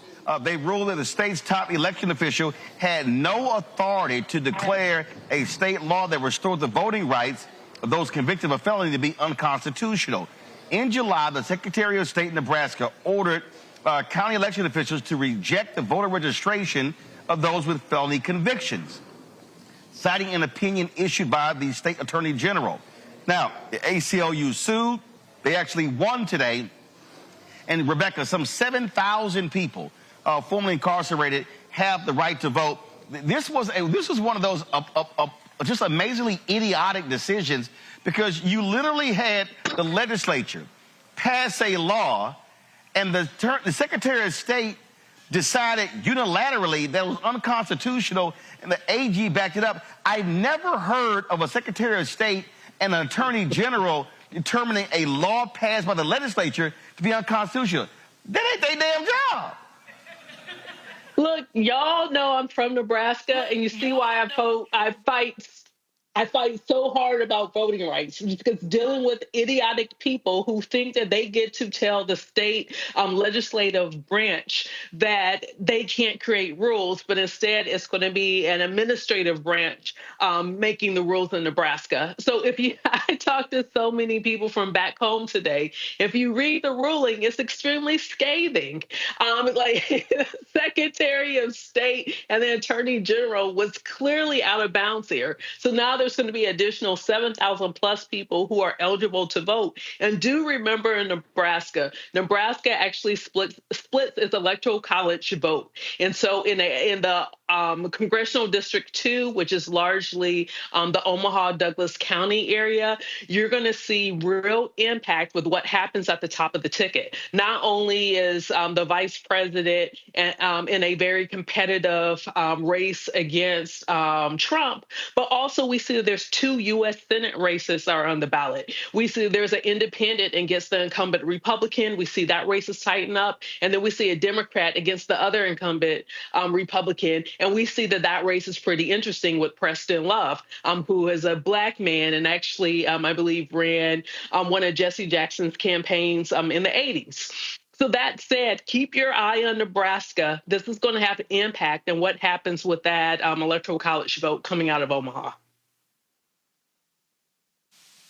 A federal court ordered the state and the Secretary of State to cease a recently implemented program to remove voters from the voting rolls between now and November 5th. The Northern District of Alabama could further order the state to issue guidance to all counties in Alabama to immediately restore deactivated voters unless those voters requested removal or are subject to removal for other reasons.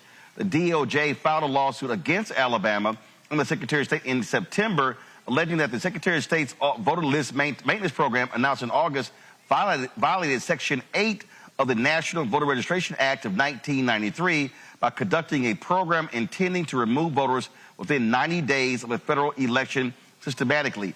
Jay, the reason this, I think, is huge because, again, in Alabama and recently in Virginia, they started doing this, and you had Virginia Governor Glenn Youngkin whining and complaining about it. Even the Orange Man, when he was at the Bloomberg Economics Forum, was complaining about this. But the law is the law. You cannot start removing voters inside of 90 days of an election. And so my deal is, what the hell were y'all waiting on? You could have done it with 150, 120 days. No, they purposely waited until that point.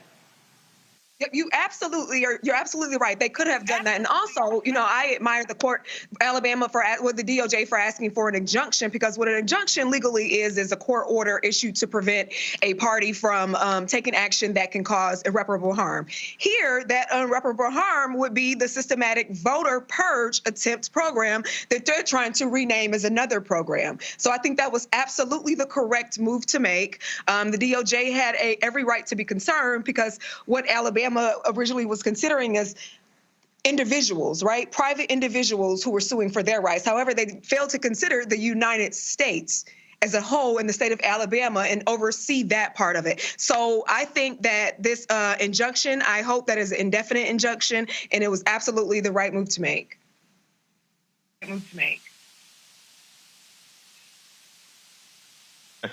Gerald Griggs, who runs the NAACP there, posted this shortly, a few moments ago. A second Georgia judge has enjoined the Georgia State Election Board, issuing a final order today. The judge ruled that the proposed rules are not in line with the Georgia Election Code. The Georgia NAACP was one of the intervening plaintiffs in this case. Here you had these nutcase MAGA folks who decided that, oh, let's actually do hand counting of ballots in Georgia.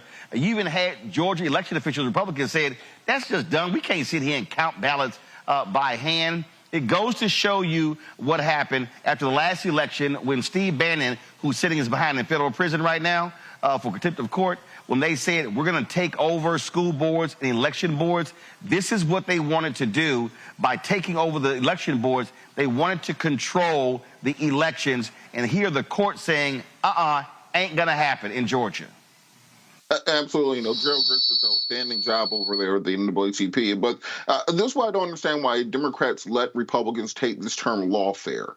Because what we're seeing in all of these cases is lawfare for Republicans on the institution of the right to vote. This is what voter suppression looks like in 2024. It's no longer Bull Connor standing outside with dogs and hoses. It's no longer troops being needed to send people in and out. These battles are happening in courtrooms and in state houses around the country. And what we're seeing, as Reverend Jackson has said for decades, that voter suppression is about skimming. All you have to do is get 1 out of every 100 people, let's say, to step out of line or to not be able to vote. And when you expand that out, that turns into 1,000, then to 10,000, to 100,000, to 1 million people who are thereby disenfranchised. And when you do these schemes, state by state, district by district, just trying to skim off those small numbers of votes, that's how you end up with a phone call where a former president is saying, please find me 11,280 votes in order to swing an election. So we have to be cognizant of what they're working on, and we have to redouble our efforts, understanding that the Trump Supreme Court is going to fight with tooth and nail to maintain voter suppression. But also for people who ask this question, well, what exactly has the Biden-Harris administration done for black people? This is what it means to have a Department of Justice and a Civil Rights Division that is willing to fight for its community, as opposed to Jeff Sessions or Bill Barr, where they can actually take these municipalities to court and win back the right to vote for individuals. Folks, now we ready? Okay, cool. All right, y'all. Again, one of the groups that have been on the ground, not just here in North Carolina, but all across the country, is Black Voters Matter. We've, of course, had Latasha Brown, Cliff Albright on our show on many occasions. Saeed Jasmine is sitting with us right now. Glad to see you here, man. Yes, so what's happened? Tell us what y'all doing in the Tar Heel State. Oh, man, we're doing a lot. Thanks once again for allowing this opportunity. Shout out to everybody here. Viking Pride, Viking Pride, Viking Pride. I'm an Aggie, but I show love. Hold on, that was a little weak there. I'm just saying, you shouted it out and like 3 people woke up. You know what? That's true. So why don't you do that again? Because, I mean, I don't want everybody, they're like, yeah, Viking Pride, Viking Pride, Viking Pride. That's what y'all sounded like. I'm just saying. So you want to do that again? Let's do it again. Y'all ready? Viking Pride, Viking Pride, Viking Pride. All right. Well, I'm so glad y'all did better the second time, because, woo, go ahead.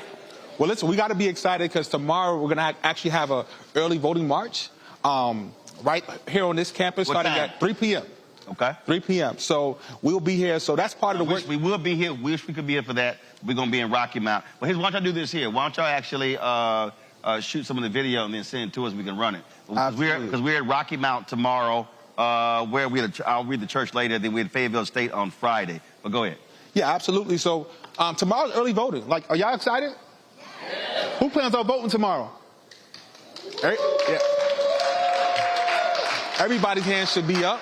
I know I plan on voting tomorrow. I live in Pitt County, Greenville, North Carolina. Shout out to Congressman Don Davis over there. He used to represent our area, but unfortunately, because of gerrymandering, he's no longer in our... Hold on, he here? He ain't seeing no text or nothing saying, hey, I'm sitting in the audience. You know you're going to be sitting your ass up here when he get done. I'm just letting you know. Don't be trying to sneak in here. Didn't even say, hey, I'm here. Right. Okay, yeah, we know you're here now. Go ahead. Yeah, so we've been doing a lot of work with partners across the state. I'm concerned primarily with the eastern region, and that's a really big region. But folks from Martin County to Pasquotank County, to Pitt County, Washington County, Terrell County, we've been all over these counties doing work. When you say it's big, how many people are we talking about? How many black voters, but how many total voters are we talking about? Probably about, I would say at least about 800,000 at least. 800,000? I could be wrong. The congressman is here, so he could... Well, first of all, one congressional district is 700,000. Okay, yeah. Okay, so, but the reason I'm asking that, because the point is, when you look at numbers, again, I keep going back to, this is a margins election. Biden-Harris wins, Georgia by less than 12,000, Arizona by 10,000. And even you look at 2016, Trump won Wisconsin, Pennsylvania, and Michigan by only 77,000 votes. That's really low. That's actually, That's combined. Yeah. 3 states, 77,000 votes. And North Carolina was a state that he won by his lowest margin of victory. Yep. So I lost here in 2020 by 2.5 points. Right. And so we have, I think we can beat Georgia here in North Carolina as well. We actually have the numbers to potentially turn out. We have to just turn out. And that's why the work our partners do on the ground is so important. So what's the weakness in North Carolina? Is it, and I'm not picking on anybody, but is it not targeting rural North Carolina? Is that where, in terms of where your issues are? We don't have Atlanta, but we have Atlantas in the state. We have Charlotte, we have Raleigh, we have Chapel Hill, Greenville, arguably. So we don't have that one hub, essentially, yet. Not yet. It's coming, though. Every day, people are moving here to the state. In fact, right here, I'm sure, too. Or is the problem here, this is the sense that I've gotten in the conversations that I've had with so many different people, that the problem is when folk come into this state, whether you're talking about presidential candidates, whether you're talking about the DNC, whether you're talking about even grassroots groups, they split the state in half. And most of the time, money resources go into Western because they're looking at numbers. But the thing that I keep saying, because I'm born and raised in Texas, and it's the same way. You got 254 counties in Texas. You cannot win if you only focus on your large blue counties. Right. The reason Republicans win in Texas is because they run up huge margins in those smaller counties all across the state. And so it seems as if the problem here is that there's so much energy focused on Western North Carolina, and you don't have much attention on Eastern North Carolina. Well, I can't speak for like the parties, but I can speak for Black Voters Matter, and I can say that investment has been made. I'm sure one of these students here, a lot of these students have a Black Voters Matter hoodie, a T-shirt. Raise your hand if you have a hoodie, a T-shirt. So we've been here on the ground these last 4 years. So I know we've been here in these very rural parts in Windsor, North Carolina. In fact, we had one of our last bus tours, we went to a place called Lewiston, Woodsville. And that population is only about 200-something people, but we went there purposely because folks work at Purdue, right? And so we know that many people may not live in the actual area, but people from Purdue will be coming by the bus. And so we actually try to really go deep into those counties in the parts nobody wants to go to. Are y'all also pulling precinct data? What I mean by that is I have conversations with people all the time. I was in Cincinnati a few weeks ago, and there's a brother, he's in Alpha, and he was talking about their get out to vote stuff, and he was describing what they're doing, and I literally said, that shit ain't gonna work. Oh. And he was like, damn, bro. I said, no, seriously. I said, he was talking about, well, we're going to games signing people up. Sure. I said, why are you not going to the Board of Elections and targeting the 15, 20 largest black precincts? then pulling that data and then looking at the 2022 midterms, the 2020 presidential election, and see how many people are registered in that precinct and how many actually voted. I said, so if you see 700 people registered in that precinct, but only 150 voted, I said, that's who you should be targeting. I said, you're going to places where people likely already registered.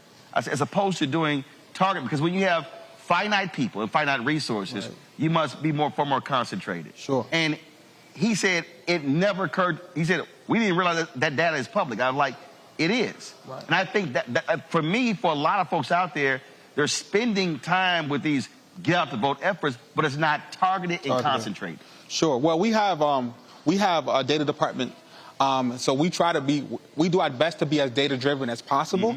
I can't say we get it perfectly right each time, but we certainly do our best. I know, for example, in Pitt County, where I'm from, we are specifically targeting areas where we know voter participation has been low, right? And so that's what we're on the ground right now doing that work. Tomorrow, for example, on our first day of early voting, so make sure you come out in North Carolina, we will be going out to areas where we know turnout has been historically low, but also people have moved too, Roland.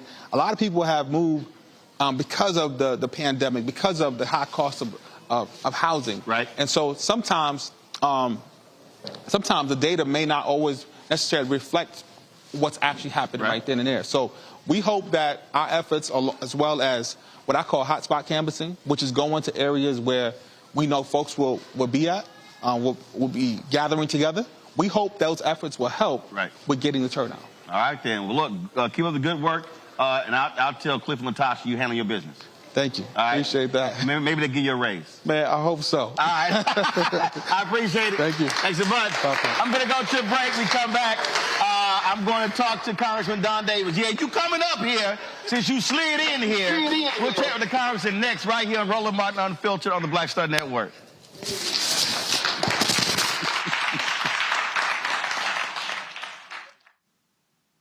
I get it. The cost of rent, groceries, and utilities is too high. So here's what we're going to do about it.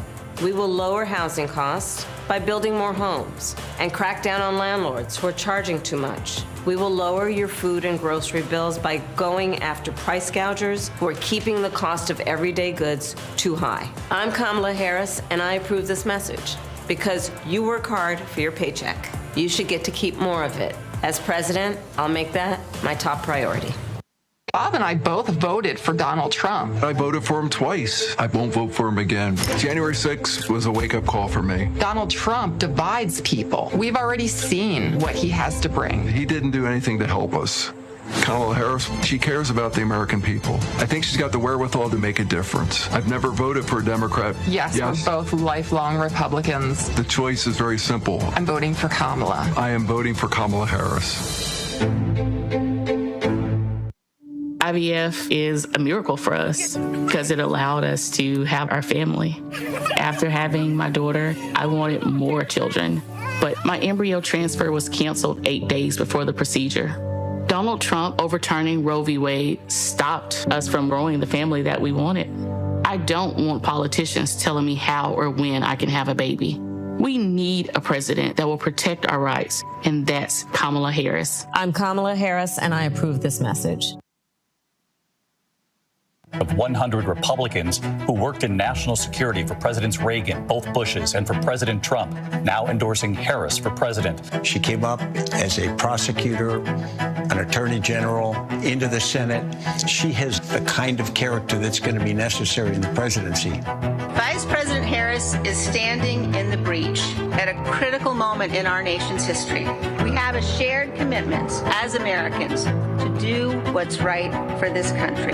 This year, I am proudly casting my vote for Vice President Kamala Harris. Former generals, secretaries of defense, secretaries of the Army, Navy, and Air Force, CIA directors, and National Security Council leaders under Democratic and Republican presidents, Republican members of Congress, and even former Trump administration officials agree there's only one candidate fit to lead our nation, and that's Kamala Harris. I'm Kamala Harris, and I approve this message.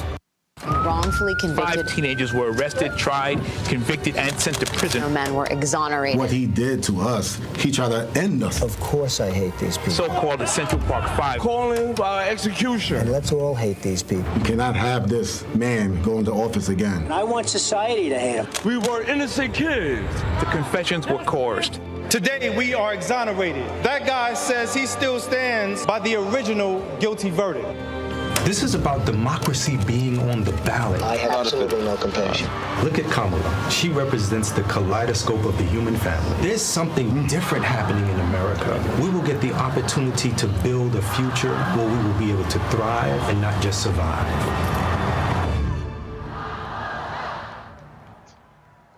Kamala Harris has never backed down from a challenge. She put cartel members and drug traffickers behind bars, and she will secure our border. Here's her plan. Hire thousands more border agents, enforce the law and step up technology, and stop fentanyl smuggling and human trafficking. We need a leader with a real plan to fix the border, and that's Kamala Harris. I'm Kamala Harris, and I approve this message. What's up, everybody? It's your girl, Latasha from the A. And you're watching Roland Martin Unfiltered.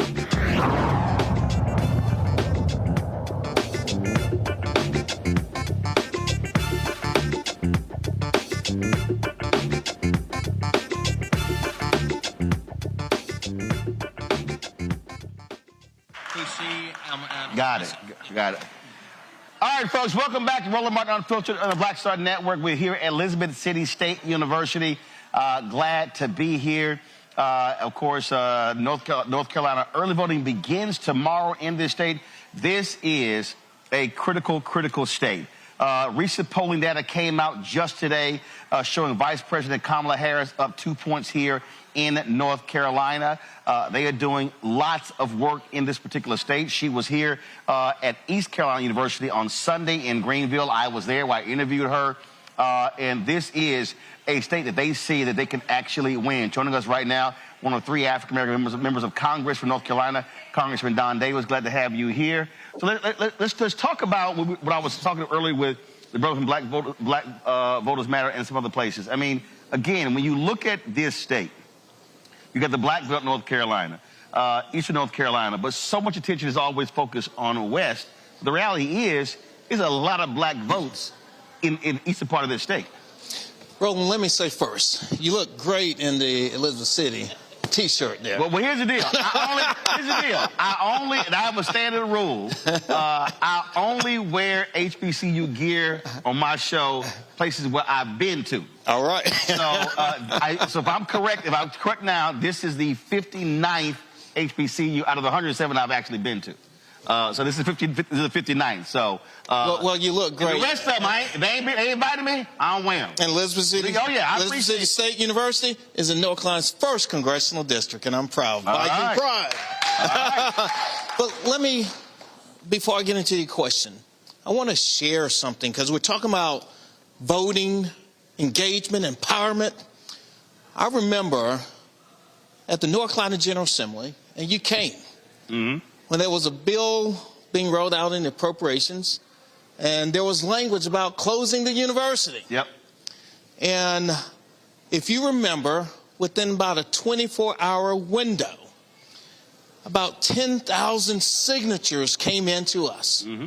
Now, you're talking about empowerment, when people care about something and they engage. Well, guess what? We are here today because the people engaged, and I still remember to this day. Oh yeah, no, I remember. You were getting the word out then, and the people spoke loudly, and it gave us all the ammunition as I was in the state Senate to go in and make the tough arguments. And as a result, we're here today. I want to give a big shout out to the mayor, my friend Kirk, and to Dr. Edmonds, who's leading us right now. But to your point, when we look at North Carolina, here's the deal. Oh, that's the band. Oh, that's the band. No. I know the audio problem. I was like, Anthony, what the hell going on? That's the band. The band's heading home. They're jamming out. Okay, so when you look at North Carolina, here's the deal. Candidates running statewide, they want to win Wake County, go to Durham, Orange, heading over to Guilford, Winston, over in Forsyth, down to Mecklenburg. You have Buncombe sitting out in the far west. But you cannot win this state without Eastern North Carolina. If you look at the history, even of our gubernatorial elections, many of the governors, Democratic governors in particular, have come from Eastern North Carolina. The challenge with Eastern North Carolina is Eastern North Carolina is so rural. And the answer to the question is about 748,000 or so in the congressional district. You're talking over 304,000 African Americans, about the BVAP, the black voting age population, 39%. Mm-hmm. That's in the new sliced up map, because G.K. Butterfield, who I replaced, right. Some say, you're in the Butterfield seat. And I say, do you realize this? He's been retired for about 1.5 years, and this is the 4th different map that we've been on. Wow. 4th. So North Carolina has not been a stranger to redrawing maps and going to court. Matter of fact, the court date's been set for next year of 2025 on this exact boundary again. But see, this is why I keep explaining to people when we say why voting matters, because there was a point a few years ago where Democrats could have had a 6-1 majority on the Supreme Court. And then you had an election. Sherry Beasley loses by 401 votes. Then it was 4-3. Then the next election, right now it's 5-2. You had Republicans trying to target Justice Anita Earls because she gave an interview talking about diversity.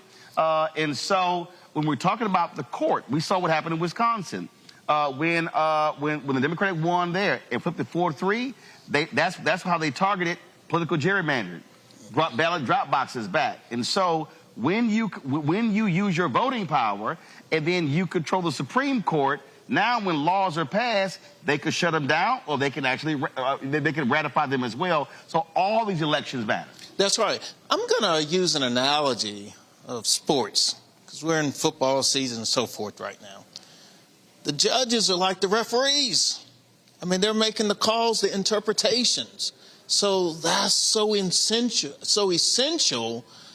And when we look at democracy overall, and when we go to the polls to cast our votes matter. And often, unfortunately, sometimes we don't pay attention to the judges. And that's why it is so important for us to pay attention to judges at every single level. And I want to be clear, I've been supportive and I've shared my support. I was glad to see our vice president in Eastern North Carolina, East Carolina University. But we're going to take that vice off of vice president and make her president. And back to the point, there could be a couple of appointments sitting behind this. So I'm going to say this. It's good to see you here, but I really have been on a mission. And I think all of us, the eyes across the country, all kind of eyes are looking at what's going to happen in North Carolina. And when you really then peel back the onion, a lot's going to depend on what happens in Eastern North Carolina. So which is why, so I'm going to throw this here. I was there Sunday, and I really do believe that, and I haven't seen it at one of these campuses. And I know homecoming with a lot of the schools. But I believe between now and November 5th, the vice president's campaign needs to do one of those rallies on an HBCU campus. It needs to be either this campus or Fayetteville State. And so you going to push them to do that? We're going to keep pushing. Okay. I've been, you heard the music, the band leaving. We've been beating the drum on this. Okay. And they responded. They came to Eastern North Carolina, to East Carolina University. But I hear loud and clear, HBCU. Oh, absolutely. Last question, and of course, all these political people, I hate a lot of political talk in D.C., but Republicans, I'm gonna throw you a curve here. So Republicans are floating in D.C. that if they control the House, you're going to flip to their side. They literally are circulating that in D.C. Well, this is the first I've heard of that, but I want to be very clear that I'm a registered Democrat. I've been a part of this party. And we're working hard every single day for the people of Eastern North Carolina. And I really try to follow and listen to my constituents. This district, as I've shared before, I mean, it's changed. And it continues to get sliced up and sliced up. But what that means to me is I still need to listen to constituents and figure out what's important to them. So often in eastern North Carolina, if you're east I-95, northeast, you feel left out often of the process. Got it. And for me, it's been so important to be a strong voice, to tell the stories. But, you know, I will be very clear and plain spoken. And that is, I am about fighting for constituents.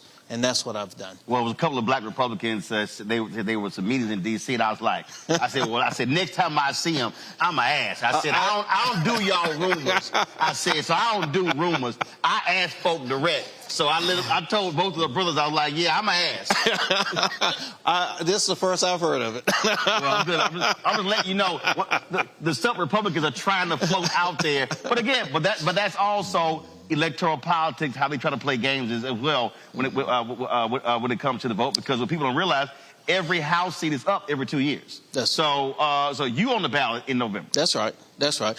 And at the end of the day, Roland, you know this. You understand this. I mean, we're not going to agree all the time on every single issues, you know, but there are core things that we are going to agree on and we're going to work through. I mean, right now, Project 2025, are you serious? We want to abolish the Department of Education? Are you kidding me? You want to get rid of Head Start? Are you serious that you want to limit and restrict public housing? I mean, come on, give me a break. North Carolina, all the attention you've been talking about, western part of the state. Now, we've had our fair share of natural disasters in the east. So it's a surprise in the west. They want to get rid of the National Weather Service. Now, that's dumb. To privatize it. I mean, because they don't believe that climate change is real. Well, there was a story that I saw, it was done a couple of years ago, of the number of people who moved to Asheville. They said because they were afraid of climate change, and they said, hey, it's not going to impact us here. And it did. So the reality is climate change can impact you wherever you are in this country. But let me share this with you, Roland. So we fought for over a decade in the North Carolina General Assembly to expand Medicaid. I went to D.C. thinking it was going to be done before I left. Went to D.C., became a member, a co-chair of the State Medicaid Expansion Caucus in D.C. because there's still many southern states that hadn't expanded. So we went to work, continued fighting. We finally expanded it.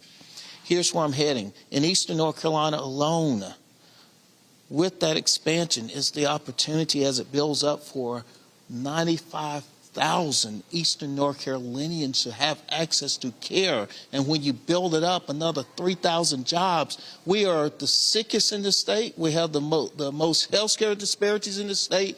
We have the greatest educational needs in the state, the gap that exists, and our economy is sluggish. When daggone it, North Carolina catches a cold, eastern North Carolina is in ICU. Well, and here's where I'm heading with Project 2025. You're talking about getting rid of the Affordable Care Act. You're talking about the state of North Carolina being in ICU, and if that's the case, we don't have a chance. Well, I tell them, you can't tell me you pro-life if you don't want folks to have health care. That's all I'm saying. Congressman, we appreciate it. All right. Thanks so much. All right, then. Try to sneak in there, but I got you in there. I want to go to Camille Winbush. Hold up. You're still hooked up there, so take the microphone off there. Camille Winbush is National Director of the Campaigns and Field Programs, Laws Committee for Civil Rights under law. Camille, glad to have you here. I still got my panel here is Camille. Camille, explain to folks about 1-866-OUR vote. Early voting starts here tomorrow. It's already starting in Georgia. It's already been happening in Virginia. And you're seeing the efforts to stop folks from voting. That's what y'all are focused on, right? Absolutely. So 866-OUR vote is the election protection hotline, and we are available year-round to support voters who may have questions or problems voting. We operate with trained legal volunteers who are able to assist voters whenever they have issues. We've got convenient ways for folks to reach us, where they can call us, they can text us, they can reach out to the web chat, they can find us on FaceTime, Facebook Messenger, as well as on WhatsApp. And so that's a really great way for folks to reach out if they have issues with, maybe they don't know where their absentee ballot is. Maybe they don't know where their early voting location is. Maybe they have an issue with their voter registration. Maybe they show up at the polls and they felt that the poll worker treated them inappropriately. There's a place for folks to come. We're able to walk them through their issue, listen to them, report it into our database where we're tracking all of these issues. And then we have this really robust team of state and national partners, over 300 of them, a part of our Election Protection Coalition, who are there on the ground to solve those problems. We call election officials, we can write letters, we can get witness statements, take photos, gather evidence, and if necessary, go into court and actually help those voters.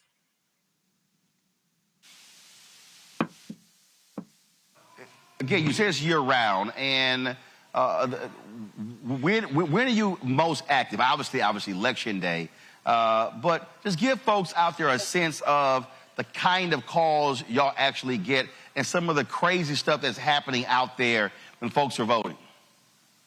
Yeah, so we, of course, are scaling up. This is our prime time. We found in 2020, a lot of voters had actually shifted. We used to get all of the calls, the bulk of the calls happening on Election Day. But now with the increase in popularity of early voting, we get a ton of calls in October. We had over 250,000 calls last in 2020, our last presidential election.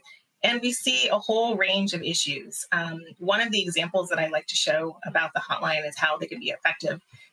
Back in 2020, there was this massive robocall scheme where two white supremacists wanted to stop Black folks from voting. And they targeted Black folks in Cleveland, they targeted them in Philadelphia and Detroit, and they sent this massive robocall out and said, hey, did you know that early voting, you're good on the rolls? That means that they're going to find you, they're going to find out your old warrants, they're going to be able to track you down and make you submit to mandatory vaccines. If they can make you pay vaccines, fines. And so this was a very clear scheme to suppress the vote in Black communities and, swing states. And so because we had the information from the robocall, the information come into the hotline, we're able to sort of step in and go to court and get a great award on behalf of the voters so that they wouldn't be turned away from the polls. We also have a system to be able to sort of, mass mobilize. Talking about Camille, you're talking about those two races, Jacob Wohl as well as Jack Berkman, and they got sentenced to 500 hours of community service. But they've been doing all kind of ridiculous stuff for the last several years, and yeah, they got busted big time on that one. Absolutely. We want to make sure that voters this election know that there's a lot of maybe misinformation out there, that maybe just folks who are deliberately scheming to deprive them of their right to vote. And so it's really great to be able to have a trusted messenger. We are a nonpartisan hotline. We've been doing this day in, day out for the last 20 years. And so we have trained legal folks who are able to walk them through every step of the laws. And, the laws are constantly changing. So it's helpful for folks to just have that peace of mind to know that we're not trying to sway a voter one way or the other. We're just trying to give them the factual information they need to vote. Camille, we appreciate it. 1-866 vote. Lawyers Committee for Civil Rights Under Law. Y'all been doing great work with this for a long time, and so we really appreciate it. Thanks a lot. Thank you.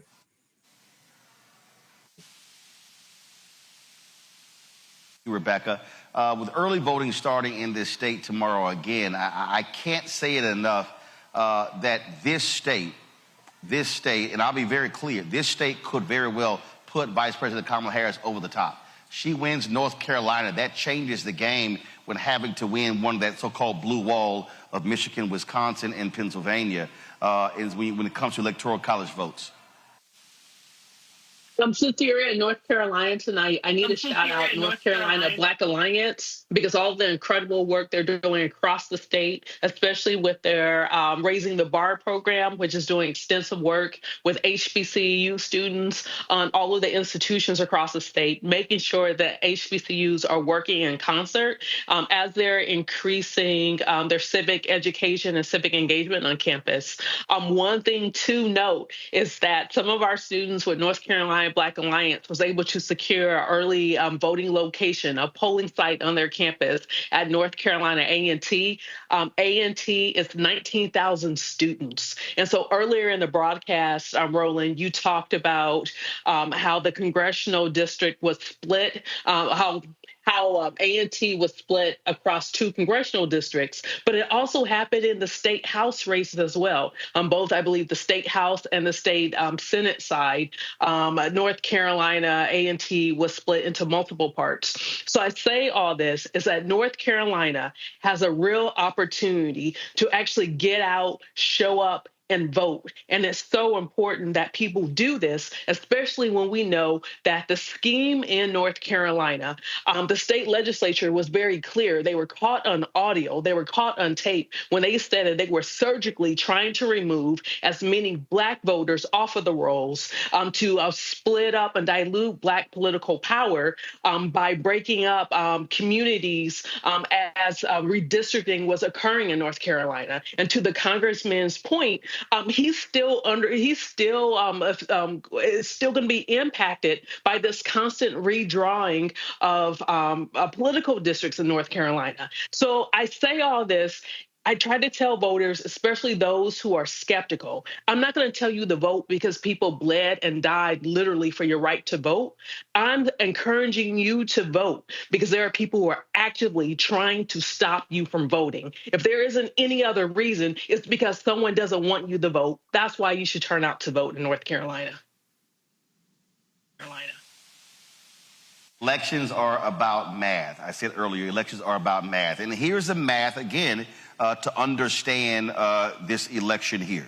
When I look at the numbers, Wisconsin, 10 electoral college votes.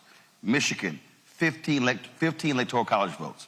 Pennsylvania, 19 electoral college votes. North Carolina, 16. And so we talk about what's happening with Muslim vote in Michigan. The reality is this here. If Vice President Harris loses Michigan and wins North Carolina, there still is a pathway to victory. And so that's why this is important. There are more electoral college votes here in North Carolina than in Michigan and Wisconsin.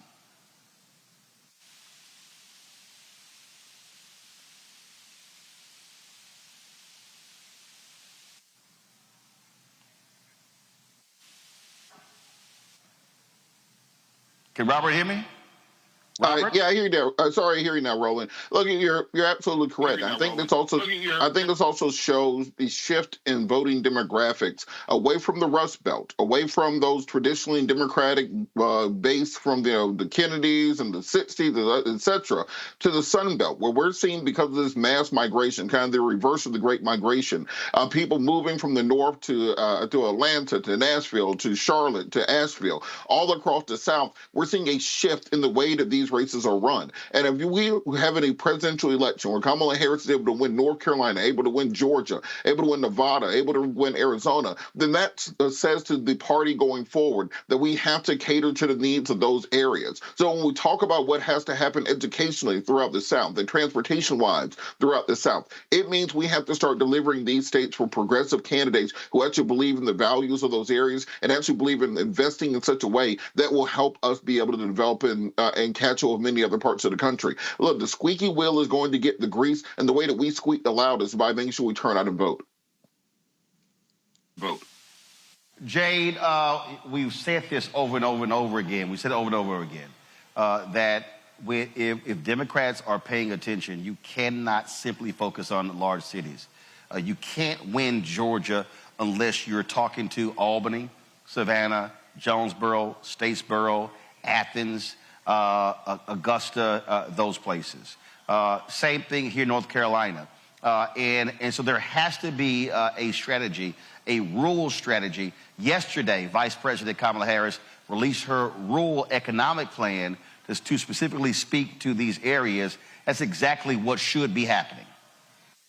Yes, Roland, and I think that you're ingenious for going to these HBCUs, particularly in North Carolina, because I've spoken at Fayetteville State before, and I really do hope that they take that opportunity because that is a rural area. However, it is a very powerful area. It could actually decide a lot of things in her favor. Those are areas that don't, they're not visited often when you talk about people running for office or political figures or that time of the year. So I do think these HBCUs, these universities in North Carolina and other states, I think that is going to be a big shift when parties are looking at potential voters to vote in their favor.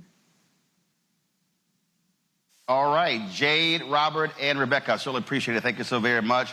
Let me thank all the folks who were panelists on today's show as well. It'd be also a show appreciation to Elizabeth City State University for being on this campus. I've had a great time. My first time visiting this campus. I'm glad to be here. We were here covering the shooting 3 years ago in Elizabeth City, but the first time on the campus, and so I'm certainly glad to be here. Folks, don't forget tomorrow we are going to be in Rocky Mount. Y'all should have the graphic there, so let me know if you do. There you go. We're going to be at Word Tabernacle Church, 821 Word Plaza in Rocky Mount. So I want to see you guys there. Friday, we're going to be in the Seabrook Auditorium on the campus of Fayetteville State University, and so look forward to that. And so we are spending the next couple of days here in North Carolina. As I said, early voting begins tomorrow in North Carolina, folks.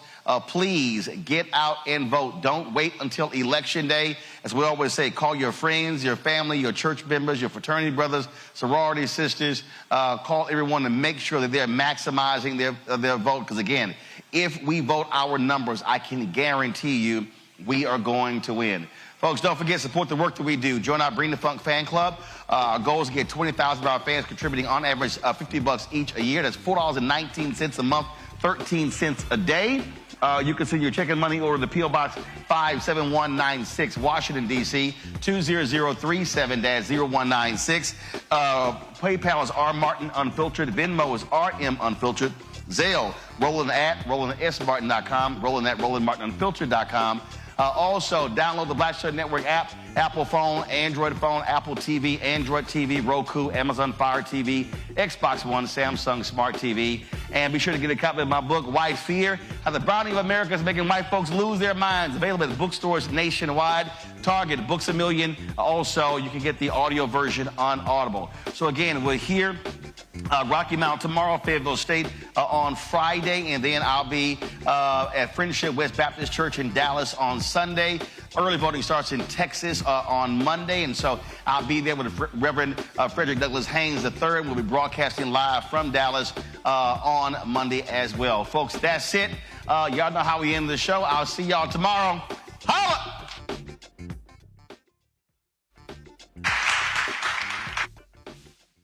Black Star Network is here. Oh, no punch! I'm real revolutionary right now.